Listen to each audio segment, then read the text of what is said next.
Good evening. Good evening, ma'am. Good evening, ma'am. Good evening, ma'am. Good evening, ma'am. Good evening, ma'am. Good evening, ma'am. Good evening.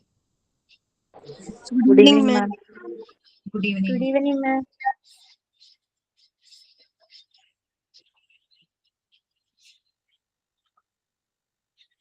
Okay, fine. Ana, ready ആയിട്ടുള്ളതാ for prayer?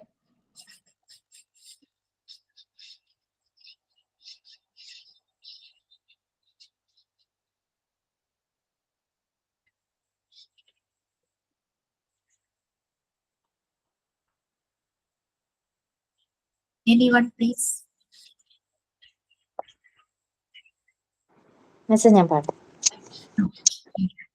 Oh God, keep me happy today. Dear God, help me to do works. Dear God, bless me, my parents and my teachers. Dear God, bless me, my friends. Dear God, give us our daily bread and forgive our sins. Oh God, and keep us all in the happiness. Thank you, God, for everything.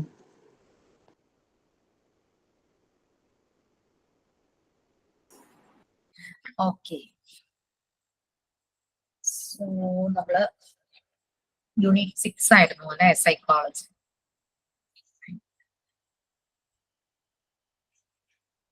അത് നമുക്കൊരു സെഷനും കൂടി ഉണ്ട്. അത് കഴിഞ്ഞിട്ട് നമുക്ക് എറിക്സന്റെ development, അതായത് development psychology അനുസരിച്ച് Ericsson ചൈൽഡിന്റെ ഡെവലപ്മെന്റിനെ different stages ആക്കിയിട്ടുണ്ട്. ജസ്റ്റ് ക്ലാസ് കഴിഞ്ഞ ലാസ്റ്റ് ക്ലാസ് കഴിയാൻ നമ്മൾ ജസ്റ്റ് അതൊന്ന് അതിന്റെ ഒരു ഓവർവ്യൂ ഒന്ന് പറഞ്ഞു പോയിരുന്നു. നമുക്ക് ഇന്ന് അത് ഡീറ്റെയിൽ ആയിട്ട് കാണാം.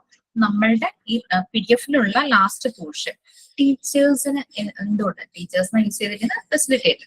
അപ്പൊ BEd പഠിക്കുന്നവരും ടീച്ചർ ട്രെയിനിങ് ആണല്ലോ ചെയ്യുന്നത്. അവരുടെ സിലബസിലും ശരിക്കും സൈക്കോളജി ഇൻക്ലൂഡ് ചെയ്തിട്ടുണ്ട്. എന്തുകൊണ്ട് ഒരു ടീച്ചർ അല്ലെങ്കിൽ ഒരു ഫെസിലിറ്റേറ്റർ, ഒരു ട്രെയിനർ സൈക്കോളജി അറിഞ്ഞിരിക്കണം എന്ന് ഉള്ളത്. ഞാൻ ഇന്നൊരു മാമിനെ പരിചയപ്പെട്ടു. NGO നടത്തുന്ന ഒരു മാമാണ്. പുള്ളിക്കാരി മലയാളി ആണെങ്കിലും ബോൺ ആൻഡ് നോർത്തിൽ എവിടെയാണ്. ഹിന്ദിയും ഇംഗ്ലീഷുമാണ് ആൾക്ക് കുറച്ചുകൂടെ നല്ല പോലെ ഫ്ലെക്സിബിൾ ആയിട്ടുള്ളത്. മലയാളം അറിയാം, പക്ഷെ ടീച്ചർ BTech കമ്പ്യൂട്ടർ സയൻസ് കഴിഞ്ഞതാണ് ക്യുസാറ്റിൽ വർക്ക് ചെയ്തു. വരുണ മറ്റേ ഭവൻസിന്റെ സ്കൂളില് കൊച്ചിയിലുള്ളത്, അവിടെ വർക്ക് ചെയ്തു. പിന്നെ KVയിൽ വർക്ക് ചെയ്തു. അങ്ങനെയൊക്കെ പലയിടത്തും വർക്ക് ചെയ്തു. അപ്പൊ ടീച്ചർ ഇപ്പം NGO ചെയ്യുന്നത് എങ്ങനെയാന്ന് വെച്ചാൽ മൈൻഡ് എംപവേർഡ് എന്ന് പറഞ്ഞാണ് ടീച്ചറുടെ NGO. സ്കൂളുകളില് ഭയങ്കരമായിട്ട് പഠനത്തില് ലോ ആയി നിൽക്കുന്ന സ്കൂളുകൾ ഉണ്ടല്ലോ, അതിപ്പോ ഹയർ സെക്കൻഡറി ചെയ്യുന്നുണ്ട്, UPയിലും ചെയ്യുന്നുണ്ട്. അങ്ങനെയുള്ള സ്കൂളുകളിൽ ചെന്നിട്ട് അവരെ കൊണ്ട് ഇംഗ്ലീഷിൽ സംസാരിപ്പിക്കുക.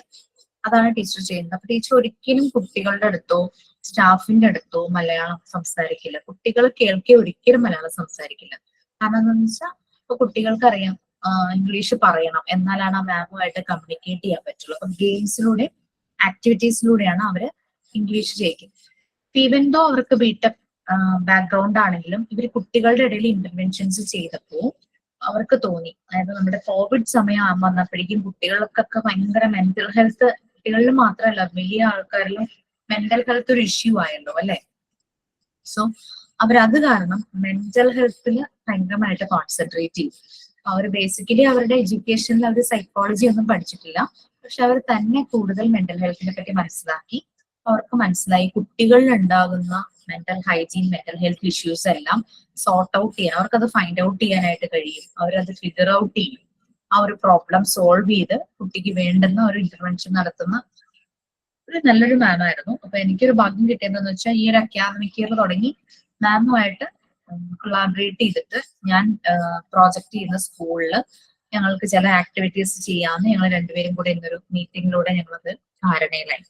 അപ്പൊ അവര് ഈ ഒരു ബാക്ക്ഗ്രൗണ്ട്, ടെക്നിക്കൽ ബാക്ക്ഗ്രൗണ്ട് ആണെങ്കിലും അവർ മെന്റൽ ഹെൽത്തിന് വളരെയധികം ഇമ്പോർട്ടൻസ് കൊടുക്കും. കാരണം കോവിഡ് സമയത്ത് പലർക്കും ബുദ്ധിമുട്ടുണ്ടാവുമെന്ന് മനസ്സിലാക്കി ഒരു സോഷ്യൽ സർവീസ് പോലെ അത് ശരിയാക്കണമെങ്കിൽ മെന്റൽ ഹെൽത്തിൽ തന്നെ കോൺസെൻട്രേറ്റ് ചെയ്യണം. നമ്മൾ നമ്മുടെ സെഷനിൽ already mental health and hygiene നമ്മൾ പറഞ്ഞുപോയി, പല കാര്യങ്ങളും പറഞ്ഞില്ലേ. അപ്പൊ അതുകൊണ്ടാണ് ടീച്ചേഴ്സ് അല്ലെങ്കിൽ ഫെസിലിറ്റേറ്റേഴ്സ് സൈക്കോളജി അല്ലെങ്കിൽ അതിനെപ്പറ്റി അവർക്ക് നല്ലൊരു അവയർനെസ് ഉണ്ടെങ്കിലാണ് മുമ്പിൽ വരുന്ന കുട്ടിക്ക് എന്തെങ്കിലും ഒരു എന്താ പറയാ ഒരു ഇഷ്യൂ അല്ലെങ്കിൽ എന്തിനെ കുറിച്ചെങ്കിലും ഒരു ടെൻഷൻ ഉണ്ടോ അതൊക്കെ മനസ്സിലാക്കാനായിട്ട് ആ ടീച്ചർക്ക് അല്ലെങ്കിൽ ഫെസിലിറ്റേറ്റർക്ക് കഴിയും. നമ്മൾക്കിനി നെക്സ്റ്റ് വേണ്ടത് ചൈൽഡ് ആൻഡ് ഹിസ് ബിഹേവിയർ എന്നുള്ള പോർഷനാണ്. നമ്മൾ ഓൾറെഡി ബാക്കിയെല്ലാം നമ്മൾ പറഞ്ഞു പോയിട്ടുണ്ടായിരുന്നു. ടീച്ചേഴ്സ് ആൻഡ് സൈക്കോളജി അങ്ങനെ കാര്യങ്ങളെല്ലാം പറഞ്ഞു. ഈ ചൈൽഡ് ആൻഡ് ഹിസ് ബിഹേവിയർ ഇതില് നമുക്ക് കുറച്ച് സെഷൻസേ ഉള്ളൂ. അപ്പം full child and his behaviour എന്നുള്ള ഈ മുഴുവൻ സെഷൻ ഇവിടെ താഴെ വരെ ഒരു വലിയൊരു പാരഗ്രാഫ് കൂടിയുണ്ട്. ഇതോടുകൂടി ആ ചാപ്റ്റർ തീരുവാണ്. പക്ഷെ ഇതിനോട് കണക്ട് ചെയ്തിട്ടാണ് നമ്മൾ ചൈൽഡിന്റെ ഡെവലപ്മെന്റ്, അവരുടെ ആ ഡെവലപ്മെന്റ് സൈക്കോളജി നമ്മൾ പഠിക്കാൻ പോകുന്നത്. അപ്പൊ ഇത് കഴിഞ്ഞ ഉടനെ തന്നെ ഞാനിത് പറയും. എന്നിട്ട് നാളെ ഞാൻ അതിന്റെ ലിങ്ക് നിങ്ങൾക്ക് ഷെയർ ചെയ്യും. ഞാൻ പറയുമ്പോൾ നിങ്ങൾ അത് മെയിൻ പോയിന്റ്സ് എല്ലാം നോട്ട് ചെയ്യാം. അതിനുശേഷം നാളെ ലിങ്ക് കിട്ടുമ്പോൾ നാളെ തന്നെ വായിക്കാൻ നോക്കുക. കൂടുതൽ ലേറ്റ് ആവുന്നതോറും നമ്മൾക്ക് ക്ലാസ്സിൽ നിന്ന് നമ്മൾ ഓർത്തു വെച്ചതൊക്കെ മറന്നു. ചൈൽഡ് ആൻഡ് ഹിസ് ബിഹേവിയർ മുഴുവനായിട്ട് ഓഡിയോ ഡിസ്റ്റർബൻസ് ഇല്ലാതെ വായിക്കാൻ പറ്റുന്ന ആരെങ്കിലും ഉണ്ടെങ്കിൽ ഒന്ന് വായിക്കാം. എനിവൺ? ഞാൻ വായിക്കാം. Okay, please. Child and his behavior. As the Montessori teachers are expected to communicate with the children of the age group 3 to 6, they must know their general behavior. Behavior in groups, individual behavior, each one's familial background, social background, etc. The children face different problems in their family and environment. The rate of addition of language changes according to the environment of each child. Emotion, motivation, and intelligence are also found of varying degrees among children. Teachers' effort to gather children are likely to encounter the individual differences. Egocentrism may still prevail with some children. There may be children with psychological abnormalities and physical disabilities, which the teacher has to identify from the very beginning. Different aspects of child development are to be understood by the teacher. During the period of vital growth, children pass through different stages of cognitive, emotional, moral, social, and linguistic development. Their psychomotor coordination and skills develop continuously. Piaget stages of cognitive development, Freud's stage of emotional development, and Erickson's stage of personality development are some of the works and judgment in this field which are of use to the teachers. Without having proper foundation in psychology, a teacher may not succeed in understanding Froebel's ideas of teaching, kindergarteners, or Maria Montessori's ideas of using didactic apparatus.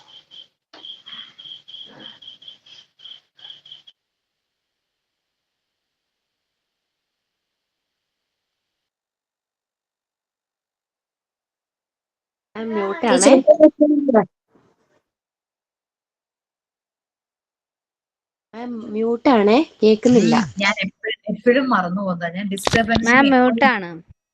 ശരിയായില്ലേ? Okay, ഇപ്പൊ ശരിയായി. Okay, disturbance എപ്പോഴും വരാതിരിക്കാൻ ഞാൻ തന്നെ mute ചെയ്യുന്ന, പക്ഷെ ഞാൻ മറന്നു പോകും അത് ഓൺ ആക്കാനായിട്ട്. Okay, child and his behaviour. Okay, so Montessori teachers കുട്ടികൾ 3 to 6 ഏജ് ഗ്രൂപ്പിലുള്ള കുട്ടികളാണ് ശരിക്കും മോണ്ടിസോറി ക്ലാസ് റൂമിലേക്ക് എത്തുന്നത്. അപ്പൊ അവരുമായിട്ട് ഈ ടീച്ചേഴ്സ് എന്നല്ല നമ്മളിവിടെ യൂസ് ചെയ്യേണ്ട വാക്ക് ഡയറക്ടർസ് അല്ലെങ്കിൽ ഫെസിലിറ്റേറ്റർ. ഈ ഫെസിലിറ്റേറ്റർക്ക് അവരുമായിട്ട് നല്ലപോലെ കമ്മ്യൂണിക്കേറ്റ് ചെയ്യണം. അവരുടെ ജനറൽ ബിഹേവിയർ മനസ്സിലാക്കണം. അവർ ബിഹേവിയർ ഇൻ ഗ്രൂപ്പ്സ്. ചിലപ്പോ പാരന്റ്സ് സ്കൂളിൽ ചെല്ലുമ്പോൾ ടീച്ചേഴ്സ് പറയില്ലേ, സ്കൂളിലൊന്നും മിണ്ടില്ല, അങ്ങനെ എന്ത് പറഞ്ഞാലും അങ്ങനെ ഭയങ്കര അനുസരണയോടെ ഇരിക്കും. അപ്പൊ പാരന്റ്സ് പറയും, ഓ വീട്ടിൽ അതിന്റെ നേരെ തിരിച്ചാ. അപ്പൊ ലൈക്ക് ഓരോ ഗ്രൂപ്പിൽ ചെല്ലുമ്പോൾ കുട്ടികളുടെ ബിഹേവിയർ പാറ്റേൺ മാറുന്നുണ്ട് ശരിക്കും. അപ്പൊ ഗ്രൂപ്പ്സിലുള്ള ബിഹേവിയർ, ഒറ്റക്കായിട്ടുള്ള ഇൻഡിവിജ്വൽ ബിഹേവിയർ, പിന്നെ അവരുടെ ഫാമിലി ബാക്ക്ഗ്രൗണ്ട്, ഇതെല്ലാം സോഷ്യൽ ബാക്ക്ഗ്രൗണ്ട്, ഏതൊരു കമ്മ്യൂണിറ്റിയിലാണെന്നാണ് അവർ വരുന്നത്, ഇതെല്ലാം ഈ പറയുന്ന ഫെസിലിറ്റീസ് നല്ല രീതിയിൽ തന്നെ മനസ്സിലാക്കും. മോസ്റ്റ് പ്രോബബ്ലി നമ്മൾക്ക് പുതിയതായ ഒരു കുട്ടി വരുമ്പോൾ മിക്കവാറും KG സെഷനിലേക്കൊക്കെ വരുന്ന കുട്ടികൾ എന്ന് പറഞ്ഞാൽ സ്കൂളുകളിലേക്കൊക്കെ എപ്പോഴും അടുത്ത ഒരു 5 കിലോമീറ്ററിനുള്ളിലൊക്കെ വരുന്നതാണ്. ഹയർ സെക്കൻഡറി ഒക്കെ ആകുമ്പോഴാണ് കുറച്ച് ദൂരെ നിന്നൊക്കെ പിള്ളേര് വരുന്നത് അല്ലെ. അപ്പൊ സ്കൂളുകൾ എന്ന് പറയുമ്പോൾ എപ്പോഴും നമ്മൾ കുട്ടികളെ അയക്കുന്നത് നമ്മുടെ വീടിനടുത്തുള്ള നല്ലൊരു സ്കൂൾ അങ്ങനെ നോക്കിയിട്ടാണല്ലോ നമ്മൾ അയക്കുന്നത്. എന്തായാലും അവരുടെ കമ്മ്യൂണിറ്റി ബാക്ക്ഗ്രൗണ്ടും സോഷ്യൽ ബാക്ക്ഗ്രൗണ്ടും ഫാമിലി ബാക്ക്ഗ്രൗണ്ടും എല്ലാം നല്ല രീതിയിൽ തന്നെ മനസ്സിലാക്കും. പാരന്റ്സിന്റെ സ്റ്റാറ്റസ്, ഞാൻ സ്റ്റാറ്റസ് എന്ന് ഉദ്ദേശിച്ചത് വർക്കിംഗ് ആണോ, വർക്കിംഗ് അല്ലേ, അല്ലെങ്കിൽ പാരന്റ്സ് എങ്ങനെയാണ്. ചിലർ ബ്രോക്കൺ ഫാമിലീസ് ഉണ്ടാവും, ചിലപ്പോൾ പാരന്റ്സ് ആരെങ്കിലും ലോസ് ആയിട്ടുണ്ടാവും, നഷ്ടപ്പെട്ടിട്ടുണ്ടാവും, ഡെത്ത് ആയിട്ടുള്ള, അങ്ങനെ എല്ലാ കേസിലുള്ള ഇതിൽ നിന്നുള്ള കുട്ടികൾ വരാമല്ലോ. പാരന്റൽ സ്റ്റാറ്റസ് ഞാൻ ഉദ്ദേശിച്ചതായിരുന്നു കേട്ടോ. അപ്പൊ അങ്ങനെ എല്ലാ കാര്യങ്ങളും പലപ്പോഴും ഒരു ഡേറ്റാബേസ് ചിലപ്പോൾ സ്കൂളിൽ സൂക്ഷിക്കാറുണ്ട്. കുട്ടികളുടെ ഓരോ കുട്ടികളുടെയും ഡേറ്റാബേസ് അത് റിട്ടേൺ ആയിട്ടും സൂക്ഷിക്കും, സിസ്റ്റത്തിലും സൂക്ഷിക്കും. ഓക്കെ, അപ്പൊ അങ്ങനെ എല്ലാ കാര്യങ്ങളും ഈ ഫെസിലിറ്റേറ്റർ നല്ല രീതിയിൽ തന്നെ മനസ്സിലാക്കണം. ഈ കുട്ടികളുമായിട്ട് നമ്മൾക്ക് മനസ്സിലുണ്ടാവണം, ഞാൻ കമ്മ്യൂണിക്കേറ്റ് ചെയ്യാൻ പോകുന്നത് ചെറിയ കുട്ടികൾ തുടങ്ങി 6 years വരെയുള്ള 3 to 3 തുടങ്ങി 6 years വരെയുള്ള കുട്ടികളോടാണ് കമ്മ്യൂണിക്കേറ്റ് ചെയ്യുന്നത്. പലപ്പോഴും കുട്ടികൾക്ക് ഫാമിലിന്നും അതുപോലെ തന്നെ എൻവയോൺമെന്റ് അവർ വളരുന്ന ആ ഒരു ചുറ്റുപാട്, ആ ഒരു എൻവയോൺമെന്റിൽ നിന്ന് അവർ പല പ്രോബ്ലംസ് ഫേസ് ചെയ്യുന്നുണ്ടാവും. പലപ്പോഴും ചിലതവർക്ക് പുറത്തേക്ക് പറയാൻ പറ്റുന്നുണ്ടാവില്ല, അങ്ങനെ പലതും അവരെ ബ്ലോക്ക് ചെയ്യുന്നുണ്ടാവും. അങ്ങനെ കുറെ ബ്ലോക്കിങ്സ് അവരുടെ ഉണ്ടായിരിക്കും. ഇതുപോലെ ലാംഗ്വേജ് ചേഞ്ചസ്, ഒരു ക്ലാസ്സിൽ ഒരു 20 സ്റ്റുഡൻസ് ഉണ്ടെങ്കിലും ഈ 20 സ്റ്റുഡൻസും സംസാരിക്കാൻ സ്പീക്ക് ചെയ്യാനായിട്ട് യൂസ് ചെയ്യുന്ന ലാംഗ്വേജ് 20 ഡിഫറെന്റ് വേസിലായിരിക്കും. അത് അവരുടെ ഫാമിലി ഇൻഫ്ലുവൻസ് ഉണ്ടാകും, അവർ ജീവിക്കുന്ന കമ്മ്യൂണിറ്റി, അവരുടെ ട്രഡീഷൻ, കൾച്ചർ എല്ലാം റിഫ്ലക്ട് ചെയ്യും അവരുടെ പെരുമാറ്റത്തിന് ലാംഗ്വേജ്. പിന്നെ emotion, motivation and intelligence are also found of varying degrees. പല രീതിയിലും ചില കുട്ടികൾ ഇങ്ങനെ പറയാറില്ല ഭയങ്കര എനർജറ്റിക് ആണ്, ഭയങ്കര ആക്റ്റീവ് ആണ്. ചില കുട്ടികൾ മോഡറേറ്റ്, ചില കുട്ടികൾ ഭയങ്കര ലോ, ഭയങ്കര വീക്ക്. എന്ത് പറഞ്ഞാലും അവർക്ക് ആ ഒരു ഇത് ചെയ്യാനുള്ളത് വരാനായിട്ട് ഒത്തിരി താമസം, ഡിലേഡ് ആവും. പലപ്പോഴും നമുക്കറിയാം മോണ്ടിസോറി സ്കൂൾ എന്ന് പറഞ്ഞു കഴിഞ്ഞാൽ ചെറിയ ക്ലാസ്സിൽ എന്ന് പറഞ്ഞാൽ ആക്ടിവിറ്റീസ് ആയിരിക്കും കൂടുതൽ. അവർക്ക് റൈംസ് ഉണ്ടായിരിക്കും, ആക്ഷൻ സോങ്സ് ഉണ്ടായിരിക്കും, കൂടുതൽ അങ്ങനെയായിരിക്കും. വലിയ ക്ലാസ്സിലേക്ക് പോകുമ്പോഴാണ് കൂടുതലും റിട്ടേണും അങ്ങനെ ലിസണിങ് അങ്ങനത്തെ കുറെ കാര്യങ്ങളൊക്കെ വരുന്നത്. അപ്പോൾ പലപ്പോഴും കൊടുക്കുന്ന ആക്ടിവിറ്റീസിന് പ്രോംപ്റ്റ് ആയിട്ട് റെസ്പോണ്ട് ചെയ്യുന്ന കുട്ടികളുടെ റെസ്പോൺസ് അത് ഡിഫറെന്റ് വേസിലായിരിക്കും, അങ്ങനെ പല ലെവലിലായിരിക്കും അവർ റെസ്പോണ്ട് ചെയ്യുന്നത്. അപ്പൊ ടീച്ചർക്ക് നല്ല പോലെ ഫെസിലിറ്റി പറയില്ലേ, വലിയ ക്ലാസ്സിലെ കുട്ടികളെക്കാളും ചെറിയ ക്ലാസ്സിലെ കുട്ടികളെ പഠിപ്പിക്കാനായിട്ട് നല്ല എഫേർട്ട് എടുക്കേണ്ടതായിട്ട് വരും. ടീച്ചർ നല്ല രീതിയിൽ ഈ എഫേർട്ട് എടുക്കേണ്ടതായിട്ട് വരും.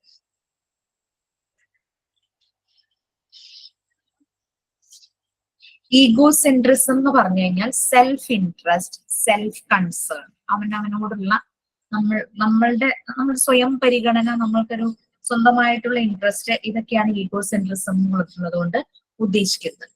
അപ്പം പല കുട്ടികളിലും ആ ഈഗോസെൻട്രിസം അതിങ്ങനെ ഉണ്ടാകും. സെൽഫ് ഇൻട്രസ്റ്റ്, സെൽഫ് കൺസേൺ ഒക്കെ പല കുട്ടികളിലും നല്ല രീതിയിൽ തന്നെ ഉണ്ടാകും. പിന്നെ ചില കുട്ടികളിൽ സൈക്കോളജിക്കൽ അബ്നോർമാലിറ്റീസ് ഉണ്ടാകാനായിട്ടുള്ള ചാൻസസ് ഉണ്ട്. പിന്നെ ഫിസിക്കൽ ഡിസബിലിറ്റി ഉള്ള കുട്ടികൾ ഉണ്ടാവും. പലപ്പോഴും ഇങ്ങനെ കൈകൊണ്ട് ഹോൾഡ് ചെയ്യാൻ ബുദ്ധിമുട്ട്, അല്ലെങ്കിൽ ഏതെങ്കിലും രീതിയിലൊക്കെ ഫിസിക്കൽ പോളിയോ വന്ന് അങ്ങനെ വീക്കായ കാലുകളുള്ള കുട്ടികൾ ഉണ്ടാകാം. അങ്ങനെ പല രീതിയിലും അവർക്ക് ഡിഫോർമേഷൻ അല്ലെങ്കിൽ ഡിസബിലിറ്റീസ് ഒക്കെ ഉണ്ടാകും. അതെല്ലാം ഐഡന്റിഫൈ ചെയ്യണം ഫ്രം ദ വെരി ബിഗിനിങ്. ഈ ഫെസിലിറ്റേറ്റർ ഐഡന്റിഫൈ ചെയ്യേണ്ടതായിട്ടുണ്ട്. ഓക്കെ, പിന്നെ കുട്ടികളുടെ ഡെവലപ്മെന്റ് അത് നല്ല രീതിയിൽ പല ലെവലിൽ നിന്നും പല ആസ്പെക്ടിൽ നിന്നും കുട്ടികളുടെ ഡെവലപ്മെന്റ് നന്നായിട്ട് തന്നെ മനസ്സിലാക്കേണ്ടതുണ്ട്. പിന്നെന്താ പറയുന്നത്, ഈ ഭയങ്കര ഇമ്പോർട്ടന്റ് ആയിട്ടുള്ള കുട്ടികൾ ചെറുതായിരിക്കുമ്പോ തുടങ്ങി, അതായത് ജനിച്ച സമയം തന്നെയല്ല, അമ്മയുടെ വോമ്പിലുള്ള സമയം തുടങ്ങി കുട്ടിക്ക് ഡെവലപ്മെന്റും ഗ്രോത്തും സംഭവിക്കുകയാണ്. നമുക്കറിയാം 9 months ഓരോരോ ചേഞ്ചസ്. അപ്പോൾ ജനിച്ചു കഴിയുമ്പോൾ കുട്ടികൾ പല രീതിയിലുള്ള ഡിഫറെന്റ് സ്റ്റേജസിലൂടെ കടന്നു പോകുന്നു. ഡെവലപ്മെന്റ്, കോഗ്നിറ്റീവ് അവരുടെ ബുദ്ധിപരമായിട്ടുള്ള ഡെവലപ്മെന്റ്, ഇമോഷണൽ ആയിട്ടുള്ള ഡെവലപ്മെന്റ്, പിന്നെ മോറൽ അവരുടെ കുറെ നല്ല വാല്യൂസ്, മോറൽ വാല്യൂസ്, ആ രീതിയിലുള്ള ഡെവലപ്മെന്റ്. അത് മോറൽ വാല്യൂസ് ഒക്കെ സ്കൂളും അവരുടെ ഫാമിലി ബാക്ക്ഗ്രൗണ്ട്, അവർ ജീവിക്കുന്ന കമ്മ്യൂണിറ്റി, അതിനെയൊക്കെ ഡിപ്പെൻഡ് ചെയ്യും. നമുക്കറിയാം ചില കുട്ടികൾ ഭയങ്കര ബാഡ് വേർഡ്സ് ഒക്കെ യൂസ് ചെയ്യും അല്ലെ. അവര് ജീവിക്കുന്ന കമ്മ്യൂണിറ്റി അല്ലെങ്കിൽ ഫാമിലിയിലെ ചില പ്രശ്നങ്ങൾ കൊണ്ടുള്ള ഇൻഫ്ലുവൻസ്, അല്ലെങ്കിൽ അവർ കളിക്കാൻ പോകുന്ന ഗ്രൂപ്പിന്റെ ഇൻഫ്ലുവൻസ്, അവർ ട്യൂഷൻ പോകുന്നുണ്ടെങ്കിൽ അവിടുത്തെ ഇൻഫ്ലുവൻസ്, അല്ലെങ്കിൽ സ്കൂളിൽ അങ്ങനത്തെ ഒരു പ്രശ്നം ഉണ്ടെങ്കിൽ അങ്ങനെയൊക്കെ, അങ്ങനെ അവരുടെ മോറൽ സൈഡ് എല്ലാം ചേഞ്ച് ആവുന്ന ഒരു ടൈമാണ്. പിന്നെ സോഷ്യലൈസ് ചെയ്യുന്നത്, ലിംഗ്വിസ്റ്റിക് ഡെവലപ്മെന്റ്, ലാംഗ്വേജ്, അവരുടെ സ്പീക്കിംഗ്, ലിസണിങ്, അങ്ങനെ എല്ലാ രീതിയിലും ലാംഗ്വേജ് എങ്ങനെയാണോ അവരുടെ ഡെവലപ്പ് ചെയ്യുന്നത് അതെല്ലാം. പിന്നെ സൈക്കോ മോട്ടോർ കോർഡിനേഷൻ, ലൈക് ഇപ്പം ബ്രെയിനിൽ നിന്നാണ് നമുക്ക് സിഗ്നൽ വരുമ്പോഴാണ് നമ്മൾ കുറെ ആക്ഷൻസ് ചെയ്യുന്നത്. അപ്പൊ ആ മെന്റൽ അതുപോലെ തന്നെ ഫിസിക്കൽ മൂവ്മെന്റിന്റെ കോർഡിനേഷൻ, പിന്നെ ഓരോ സ്കിൽസ് ഡെവലപ്പ് ചെയ്യുന്നത്. ചിലർ പാട്ടിനോട് താല്പര്യം കാണിക്കാം, ഡ്രോയിങ്ങിനോട് താല്പര്യം കാണിക്കാം, പിന്നെ ചിലർ ഡാൻസിനോട് താല്പര്യം കാണിക്കാം. അങ്ങനെ ഓരോ ഇൻട്രസ്റ്റും ഓരോ സ്കില്ലിനോടും കാണിക്കുന്ന താല്പര്യം. ഞാൻ എന്താ പറയാ, കഴിഞ്ഞ ദിവസം ഞാൻ നിങ്ങൾക്ക് കുറെ സൈക്കോ അനലിസ്റ്റുകളുടെ പേരുകൾ തന്നിരുന്നു. അപ്പൊ നമുക്ക് നമ്മുടെ ഈ സൈക്കോളജി എന്നുള്ള ഈ ചാപ്റ്ററിൽ അവരെ പറ്റി പറയുന്നുണ്ടോ, പിയഗെറ്റ്സ് സ്റ്റേജസ് ഓഫ് കോഗ്നിറ്റീവ് ഡെവലപ്മെന്റ്. അത് ഞാൻ ഇപ്പൊ പറയില്ല, കാരണം നമുക്കൊരു ലെസൺ ഉണ്ട് കോഗ്നിറ്റീവ് ഡെവലപ്മെന്റ് എന്ന് പറഞ്ഞിട്ട് പാർട്ട് 2. അപ്പൊ ആ ലെസൺ 4th ചാപ്റ്റർ ആണെന്നാണ് എന്റെ ഓർമ്മ. അത് ഞാൻ ഈ സൈക്കോളജി കഴിയുമ്പോൾ ഞാൻ നേരെ അതെടുക്കുമ്പോൾ പിയാഗെറ്റ് സ്റ്റേജസ് ഓഫ് കോഗ്നിറ്റീവ് ഡെവലപ്മെന്റ് പറയാം. Fluid stages of emotional development. Fluid പറയുന്നുണ്ട് കുട്ടികളുടെ ഇമോഷണൽ ഡെവലപ്മെന്റിന്റെ സ്റ്റേജസ്. ഫ്രോയിഡ് അത് സൈക്കോസെക്ഷൽ ഡെവലപ്മെന്റ് എന്നുള്ള രീതിയിലാണ് പറഞ്ഞത്. അത് ഞാൻ കഴിഞ്ഞ ക്ലാസ് പറയുന്നത് ഫ്രോയിഡ് അതാണ് പറഞ്ഞത്. പിന്നെ Erikson stages of personality development. ഈ രണ്ടെണ്ണം, ഫ്രോയിഡിന്റെയും എറിക്സന്റെയും, നമ്മൾ ഇന്ന് ക്ലാസ്സിൽ സമയം അനുസരിച്ച് നമ്മൾ എടുക്കും. അത് കഴിയുമ്പോൾ നമുക്ക് കോഗ്നിറ്റീവ് ഡെവലപ്മെന്റ് എന്നുള്ള ചാപ്റ്ററിലേക്ക് പോകുമ്പോൾ പിയാഗെറ്റിന്റെ സ്റ്റേജസ് പറയാം. പിന്നെ നമ്മൾ ഓൾട്ടുഗദർ എല്ലാം പറയുന്നത് മറിയാം മോണ്ടിസോറിയുടെ കാര്യമല്ലേ, ആ sum of the works and അത് വർക്ക്സ് ആൻഡ് ജഡ്ജ്മെന്റ്സ്. അത് നമുക്ക് ടീച്ചേഴ്സ് അത് മനസ്സിലാക്കേണ്ടതാണ്. ഈ ഇതിനകത്ത് പറഞ്ഞ പിയാഗെറ്റ്, ഫ്രോയിഡ്, എറിക്സൺ ഇവര് പറഞ്ഞിരിക്കുന്ന കുട്ടികളുടെ ഡെവലപ്മെന്റിന്റെ സ്റ്റേജസ് ഓരോരുത്തരും ഓരോ രീതിയിലുള്ള ഡെവലപ്മെന്റ് ആണ് പറഞ്ഞത്. എറിക്സൺ സൈക്കോസോഷ്യൽ ഡെവലപ്മെന്റ് പറഞ്ഞപ്പോ ഫ്രോയിഡ് സൈക്കോസെക്ഷൽ ഡെവലപ്മെന്റ് പറഞ്ഞു. പിയാഗെറ്റ് കോഗ്നിറ്റീവ് ഡെവലപ്മെന്റ്, ബുദ്ധിവികാസത്തിന്റെ, അതാണ് പിയാഗെറ്റ് പറഞ്ഞത്. അപ്പൊ നമുക്ക് എറിക്സന്റെ ഫ്രോയിഡിന്റെ സ്റ്റേജസ് നമുക്ക് ഈ ലെസണോട് ചേർത്ത് സൈക്കോളജി ആയിട്ട് ചേർത്ത് പറയാം. അത് കഴിയുമ്പോൾ കോഗ്നിറ്റീവ് ഡെവലപ്മെന്റിലേക്ക് പോകുമ്പോൾ പിയാഗെറ്റിന്റെ കാര്യം. അപ്പൊ ഇങ്ങനെ സൈക്കോളജിയിൽ പ്രോപ്പർ ഫൗണ്ടേഷൻ ഇല്ലാതെ ഒരിക്കലും ഒരു ഫെസിലിറ്റേറ്ററിന് മുന്നോട്ട് പോകാൻ, കുട്ടികളെ മനസ്സിലാക്കി അവരെ അണ്ടർസ്റ്റാൻഡ് ചെയ്ത് മുന്നോട്ട് പോകാൻ പറ്റില്ല. അത് കൂടാതെ Froebel's idea of teaching kindergarten. Froebel എന്ന് പറയുന്നത് വളരെ 18th സെഞ്ചുറിയോ ആ ഒരു സമയത്ത് ഉണ്ടായിരുന്നതാണ്. 1782 എന്തോ ബോൺ ആ ഒരു സമയത്തുള്ളതാണ്. അപ്പൊ ഇത് ശിശു പഠനം, അതായത് കുട്ടികളുടെ എഡ്യൂക്കേഷനിൽ കുറെ കാര്യങ്ങൾ, കുറെ രീതിയിൽ കുറെ ഇമ്പോർട്ടന്റ് ആയിട്ടുള്ള കുറെ കോൺട്രിബ്യൂഷൻസ് കൊടുത്തിരുന്ന ഒരു ആളായിരുന്നു ഈ ഫ്രോബൽ എന്ന് പറയുന്നത്. കുട്ടികളുടെ എഡ്യൂക്കേഷനിൽ കൂടുതൽ ഇമ്പോർട്ടൻസ് കൊടുത്തു, അതിന് കുറെ കോൺട്രിബ്യൂഷൻസ് കൊടുത്തു. ഫ്രോബലിന്റെ കുറെ ഐഡിയാസ് ഉണ്ട്, അതും മറിയ മോണ്ടിസോറിയുടെ ഐഡിയാസും. മറിയ മോണ്ടിസോറി നമ്മൾ പറയുകയാണെങ്കിൽ മറിയ മോണ്ടിസോറി കുറെ കാര്യങ്ങള്, മറിയ മോണ്ടിസോറിയുടെ കാര്യങ്ങൾ നമുക്ക് പാർട്ട് 3 വരുന്നുണ്ട്. അത് നമുക്കിവിടെ പറയേണ്ട കാര്യമില്ല. ഈ KG സെക്ഷനിൽ എങ്ങനെ പഠിപ്പിക്കണം അങ്ങനെയുള്ള കാര്യങ്ങളായിരുന്നു ഫ്രോബൽ പറഞ്ഞുകൊണ്ടിരുന്നത്. കൂടുതലും പ്ലേ തിയറി ആണെന്ന് അദ്ദേഹം പറഞ്ഞത്. അതായത് KG സെഷനിൽ കളികളിലൂടെ വേണം കുട്ടികളെ പഠിപ്പിക്കാൻ.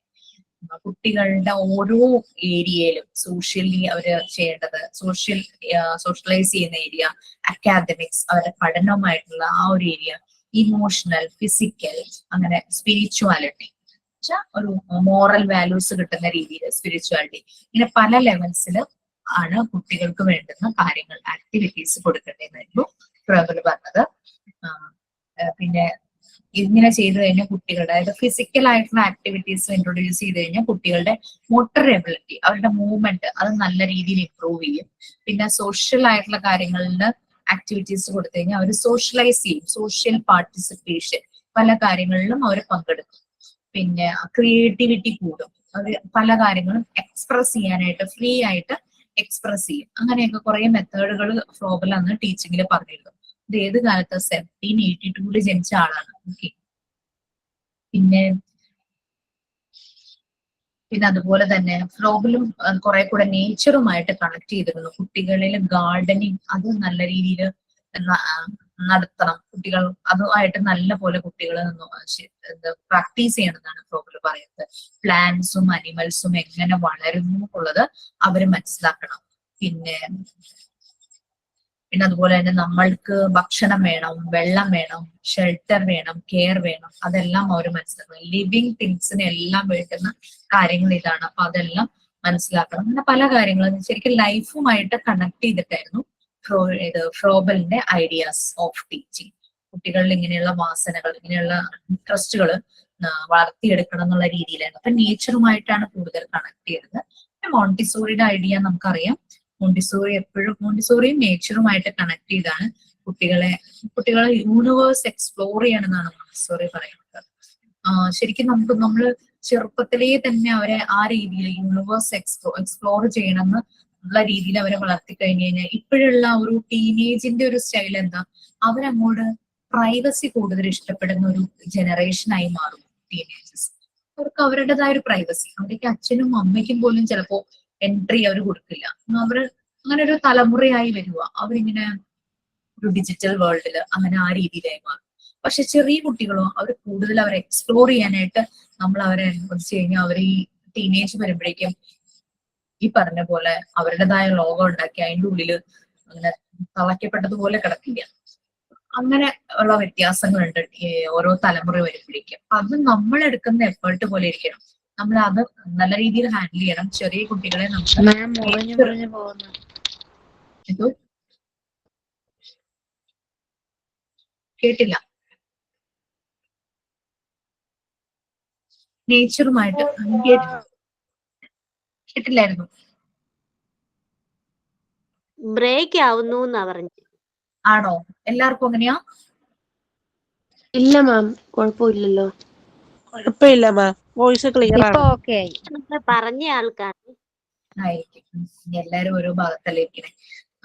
അപ്പൊ അങ്ങനെയുള്ള കാര്യങ്ങളാണ്. അപ്പൊ ഫ്രോബിൽ എന്ന് പറയുന്നത് KG കിൻഡർ ഗാർഡൻ ടീച്ചിങ് രണ്ടുപേരും മോണ്ടിസോറി നോക്കിയാൽ നേച്ചറുമായിട്ടാണ് കണക്ട് ചെയ്തത്. അപ്പൊ നമ്മളുടെ ഈ ഒരു ചാപ്റ്റർ തീർന്നു. പക്ഷേ ഇതിൽ ലാസ്റ്റ് പാരഗ്രാഫിൽ പറയുന്ന ആ ഡെവലപ്മെന്റ് സ്റ്റേജസ്, ഓരോ സൈക്കോ അനാലിസ്റ്റുകൾ പറഞ്ഞ ഡെവലപ്മെന്റ് സ്റ്റേജസിലേക്കാണ് നമ്മൾ ഇനി പോകുന്നത്. അതിൽ രണ്ടുപേരുടെ ഇപ്പൊ പറഞ്ഞല്ലോ, മറ്റേതൊരു ചാപ്റ്റർ ഉള്ളത് കാരണം ആ ഒരു ചാപ്റ്ററിൽ പറഞ്ഞു. നമുക്ക് ആദ്യം എറിക്സന്റെ ഇത് ഡൈഡാക്ടിക് എന്ന് പറയുന്നത് ഇൻഫോർമേറ്റീവ് ആയിട്ടുള്ള അല്ലെങ്കിൽ ഇൻസ്ട്രക്റ്റീവ് ആയിട്ട് കുറെ ഇൻഫർമേഷൻസ് തരുന്ന രീതിയിലുള്ള മെറ്റീരിയൽസ്. അതായത് മോണ്ടിസോറിയുടെ ടീച്ചിങ് മെത്തേഡ്സിൽ കുറെ മെറ്റീരിയൽസ് ഉണ്ട്. അത് ഡൈഡാക്ടിക് അപ്പാരറ്റസ് എന്നാണ് അറിയപ്പെടുന്നത്. അതായത് കൂടുതലായിട്ട് അതിനൊരു പ്രത്യേക സ്ട്രക്ചർ ഉണ്ട്, അതിനൊരു പർപ്പസ് ഉണ്ട്. ആ മെറ്റീരിയൽസിന് ചുമ്മാ കളിക്കാൻ വേണ്ടിയിട്ടുള്ളതല്ല. ഇപ്പൊ അഡീഷൻ പഠിപ്പിക്കണം കുട്ടികളിൽ, നമ്പർ തമ്മിൽ ആഡ് ചെയ്യുന്നത് പഠിപ്പിക്കണം. അതിന് പ്രത്യേകമായിട്ട് മെറ്റീരിയൽസ് ഉണ്ട്. ഓരോ മെറ്റീരിയലും ഓരോ ലേണിംഗ് പർപ്പസിനുള്ളത്. അതുകൊണ്ടാണ് അതിനെ ഡൈഡാക്ടിക് എന്ന് പറയുന്നത്. ഇൻഫോർമേറ്റീവ് ആയിട്ടുള്ള മെറ്റീരിയൽസ് അല്ലെങ്കിൽ ഇൻസ്ട്രക്റ്റീവ് ആയിട്ടുള്ള മെറ്റീരിയൽസ് എന്നുള്ള രീതിയിൽ. ഓക്കെ, അപ്പൊ നമുക്കിനി നമ്മുടെ ഈ ചാപ്റ്റർ കഴിഞ്ഞു. നമ്മളിനി എറിക്സന്റെ, അപ്പൊ നിങ്ങളത് ശ്രദ്ധിച്ചിരിക്കുക. ഞാൻ നാളെ അതിന്റെ ലിങ്ക് അയച്ചു തന്നേക്കാം കേട്ടോ. കഴിഞ്ഞ ദിവസം അതിന്റെ സ്റ്റേജിന്റെ ഓരോ സ്റ്റേജസ് നമ്മൾ പറഞ്ഞു പോയിട്ടുണ്ടായിരുന്നു. എറിക്സൺ സൈക്കോ അനാലിസ്റ്റ്, സൈക്കോളജിസ്റ്റ് ആണ്. പിന്നെ ഡെവലപ്മെന്റിനെ കുറിച്ച്, ചൈൽഡ് ഡെവലപ്മെന്റിനെ കുറിച്ച് അദ്ദേഹം വളരെ പോപ്പുലർ ആയിട്ടുള്ള എല്ലാവർക്കും ഇൻഫ്ലുവൻസ്, നല്ല സ്വാധീനം കൊടുത്തിട്ടുള്ള ഒരു തിയറീസ് ഡെവലപ്പ് ചെയ്തിട്ടുണ്ടായിരുന്നു. ആക്ച്വലി സിഗ്മണ്ട് ഫ്രോയിഡ് ഇദ്ദേഹത്തിന്റെ എറിക്സന്റെ തിയറിയെ നല്ല രീതിയിൽ തന്നെ ആക്സെപ്റ്റ് ചെയ്തിരുന്നു. പക്ഷെ ഫ്രോയിഡിന്റെ രീതിയിൽ ആ ഡെവലപ്മെന്റ് സ്റ്റേജസ് ആണ് പ്രസന്റ് ചെയ്തത്. പക്ഷെ ഫ്രോയിഡിനെ നല്ല രീതിയിൽ ഇൻഫ്ലുവൻസ് ചെയ്തിരുന്നു. എറിക്സന്റെ തിയറി സൈക്കോ സോഷ്യൽ ഡെവലപ്മെന്റ് ആയിരുന്നു. ഫ്രോയിഡിന്റെ തിയറി സൈക്കോ സെക്ഷൽ ആയിരുന്നു.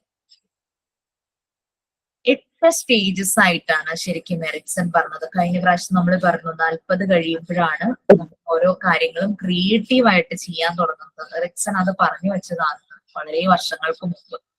അപ്പൊ ഫസ്റ്റ് വൺ,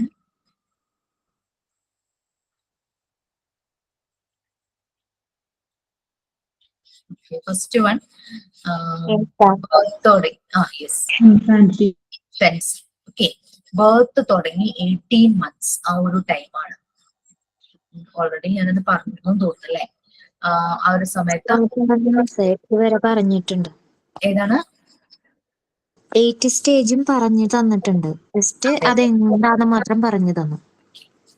സ്റ്റേജ് 1 എന്ന് പറയുന്നത് ട്രസ്റ്റ് വേഴ്സസ് മിസ്ട്രസ്റ്റ്. അത് നമ്മൾ പറഞ്ഞു. അത് അന്ന് പറഞ്ഞ പോയിന്റ്സ് കറക്റ്റ് ആയിട്ട് ആർക്കെങ്കിലും പറയാം.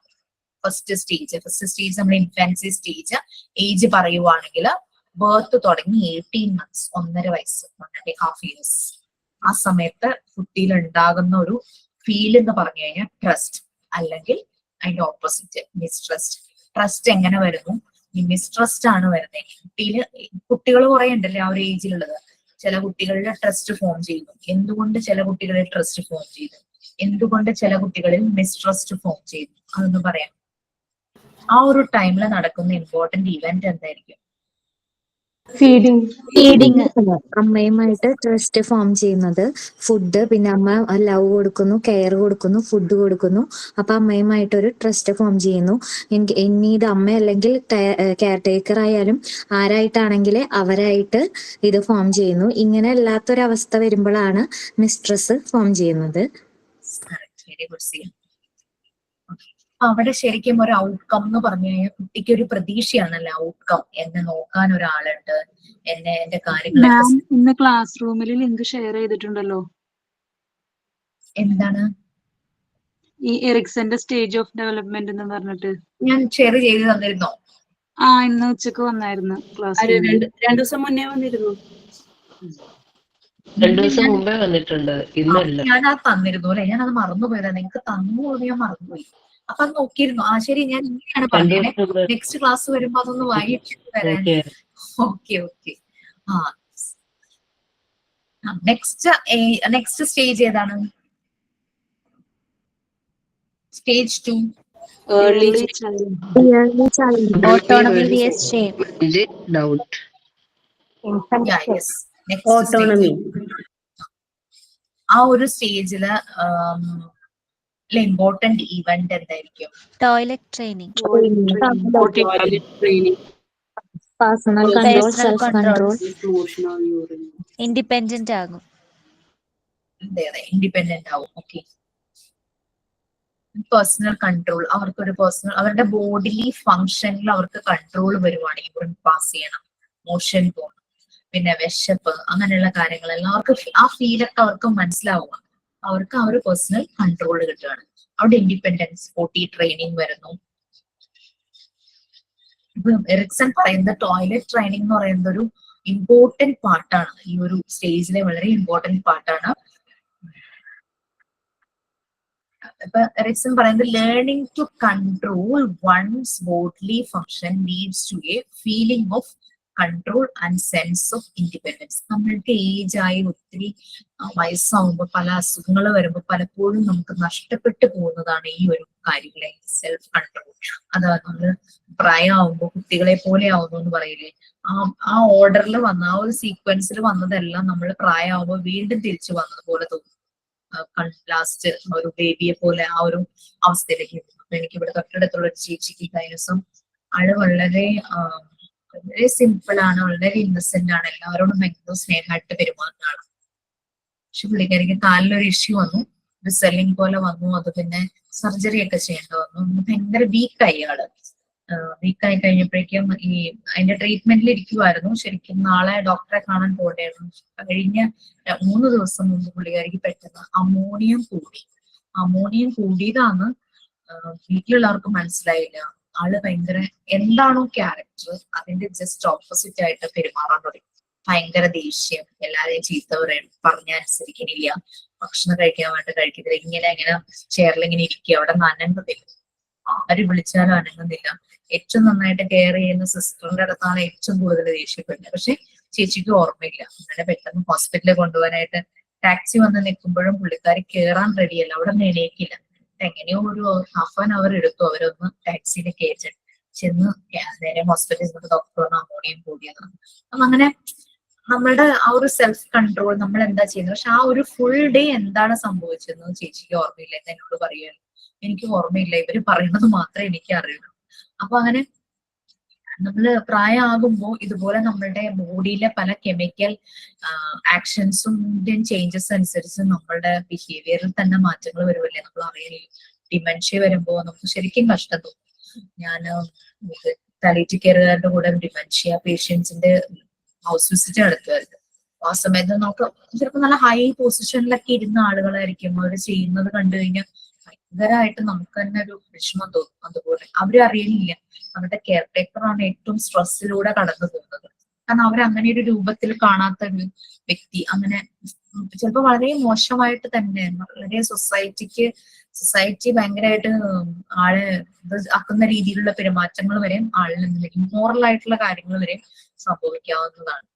അപ്പം അങ്ങനെ നമുക്ക് പറയാൻ പറ്റില്ലല്ലോ. അപ്പൊ ഈ ഒരു അപ്പം എറിക്സൺ പറയുന്നത് ചെറുപ്പത്തിലെ ആ ഒരു സെൽഫ് കൺട്രോൾ, ഇൻഡിപെൻഡൻസ് അല്ലെങ്കിൽ ടോയ്ലറ്റ് ട്രെയിനിങ്, ബോഡി ട്രെയിനിങ് ഒക്കെ വളരെ ഇമ്പോർട്ടന്റ് ആയിട്ടുള്ള കാര്യമാണ് എറിക്സന്റെ. പിന്നെ ഫുഡ് ചോയ്സസ്, പിന്നെ എന്താ പറയാ ക്ലോത്തിങ് പ്രിഫറൻസസ്. നമുക്കറിയാം നമ്മൾ ഭയങ്കര ഭംഗിയുള്ള ഉടുപ്പൊക്കെ ചിലപ്പോൾ വാങ്ങിച്ചിട്ട് വരും. നിങ്ങളും പറഞ്ഞല്ലോ, ഷെയർ ചെയ്തല്ലോ, കുട്ടി ഒരേ ഡ്രസ്സ് തന്നെ ചിലപ്പോൾ ഇടും അതിന് ഇഷ്ടപ്പെട്ടത്.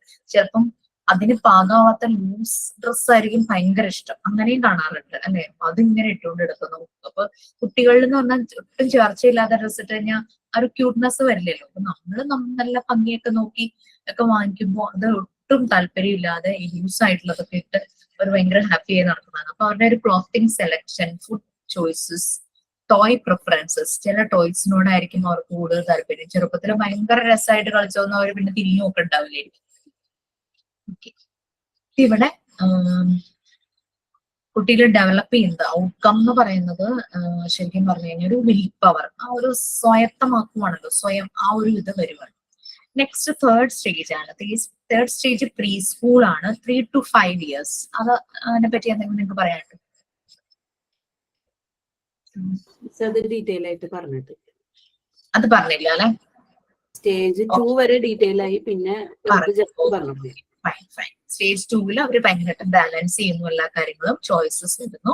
Next stage 3. സ്റ്റേജ് 3 വന്നിട്ട് ഇതില് പല കാര്യങ്ങളും അറിയാനുള്ള ഒരു ക്യൂരിയോസിറ്റി ഉണ്ടാവുന്നു അന്ന് പറഞ്ഞായിരുന്നു. സ്റ്റേജ് 3 വന്നിട്ട് അവര് എക്സ്പ്ലോർ ചെയ്യാണ്, കൂടുതൽ അവര് എക്സ്പ്ലോർ ചെയ്യുക, കൂടുതൽ അറിയാനുള്ള ആഗ്രഹം. ഏജ് 3 to 5 years ആണ് പ്രീ സ്കൂൾ നമ്മളുടെ കയ്യിലേക്ക് വരുന്ന ഒരു സമയം. അപ്പൊ അതിന് ഓർക്കുക, എറിക്സന്റെ ഡെവലപ്മെന്റ് സ്റ്റേജസിനെ പറയുന്നത് psycho social development. Okay, pre school years ആണ്. അവരുടെ പവർ, അവരുടെ പൊട്ടൻഷ്യൽ അവർ മനസ്സിലാക്കുന്നു, അത് അവർ മാക്സിമം യൂസ് ചെയ്യുന്നു. പിന്നെ വേൾഡ് എക്സ്പ്ലോറേഷൻ, കൂടുതൽ കാര്യങ്ങൾ അറിയാനായിട്ട് സോഷ്യൽ ഇന്ററാക്ഷൻസ് നടത്തുന്നു, കൂടുതൽ ആളുകളോട് കൂടുതൽ സംസാരിക്കാനുള്ള ആ ഒരു സോഷ്യൽ ഇന്ററാക്ഷൻസ് വരുന്നു. ഈ സ്റ്റേജിൽ സക്സസ്ഫുൾ ആയി കഴിഞ്ഞു കഴിഞ്ഞാൽ അവര് എന്ന് വെച്ചാൽ അവർ ഭയങ്കരമായിട്ട് കേപ്പബിൾ ആയിരിക്കും, അവരുടെ കപ്പാസിറ്റി കൂടും. ഈ ഒരു സ്റ്റേജ് സക്സസ്ഫുൾ ആയിട്ട് അവർ മുന്നോട്ട് പോവുകയാണെങ്കിൽ ആ സമയത്താണ് അവരുടെ സ്കില്ലിനൊക്കെ തിരിച്ചറിയുന്നത്. മിക്കവാറും 3.5 years 4 years ഒക്കെ വരുമ്പോൾ കുട്ടികളെ പാട്ട്, ഡാൻസ് അങ്ങനെയൊക്കെ അവരുടെ സ്കില്ല് മനസ്സിലാക്കി, ഡ്രോയിങ് അങ്ങനെയുള്ളതിനൊക്കെ കൊണ്ടുപോയി പാരന്റ്സ് ചേർക്കുന്നതാണ്. ആ ഒരു സമയത്ത് അവരുടെ സ്കില്ല് മനസ്സിലാവും, അവരുടെ കപ്പാസിറ്റി, കേപ്പബിലിറ്റി എല്ലാം മനസ്സിലാവുന്നു. അപ്പൊ ശരിക്കും ഇതില് ഫെയിൽ ആവുകയാണെങ്കിൽ അങ്ങനെയുള്ള കുട്ടികൾക്ക് എപ്പോഴും ഒരു ഭയങ്കര കൺഫ്യൂസ്ഡ് ആയിരിക്കും.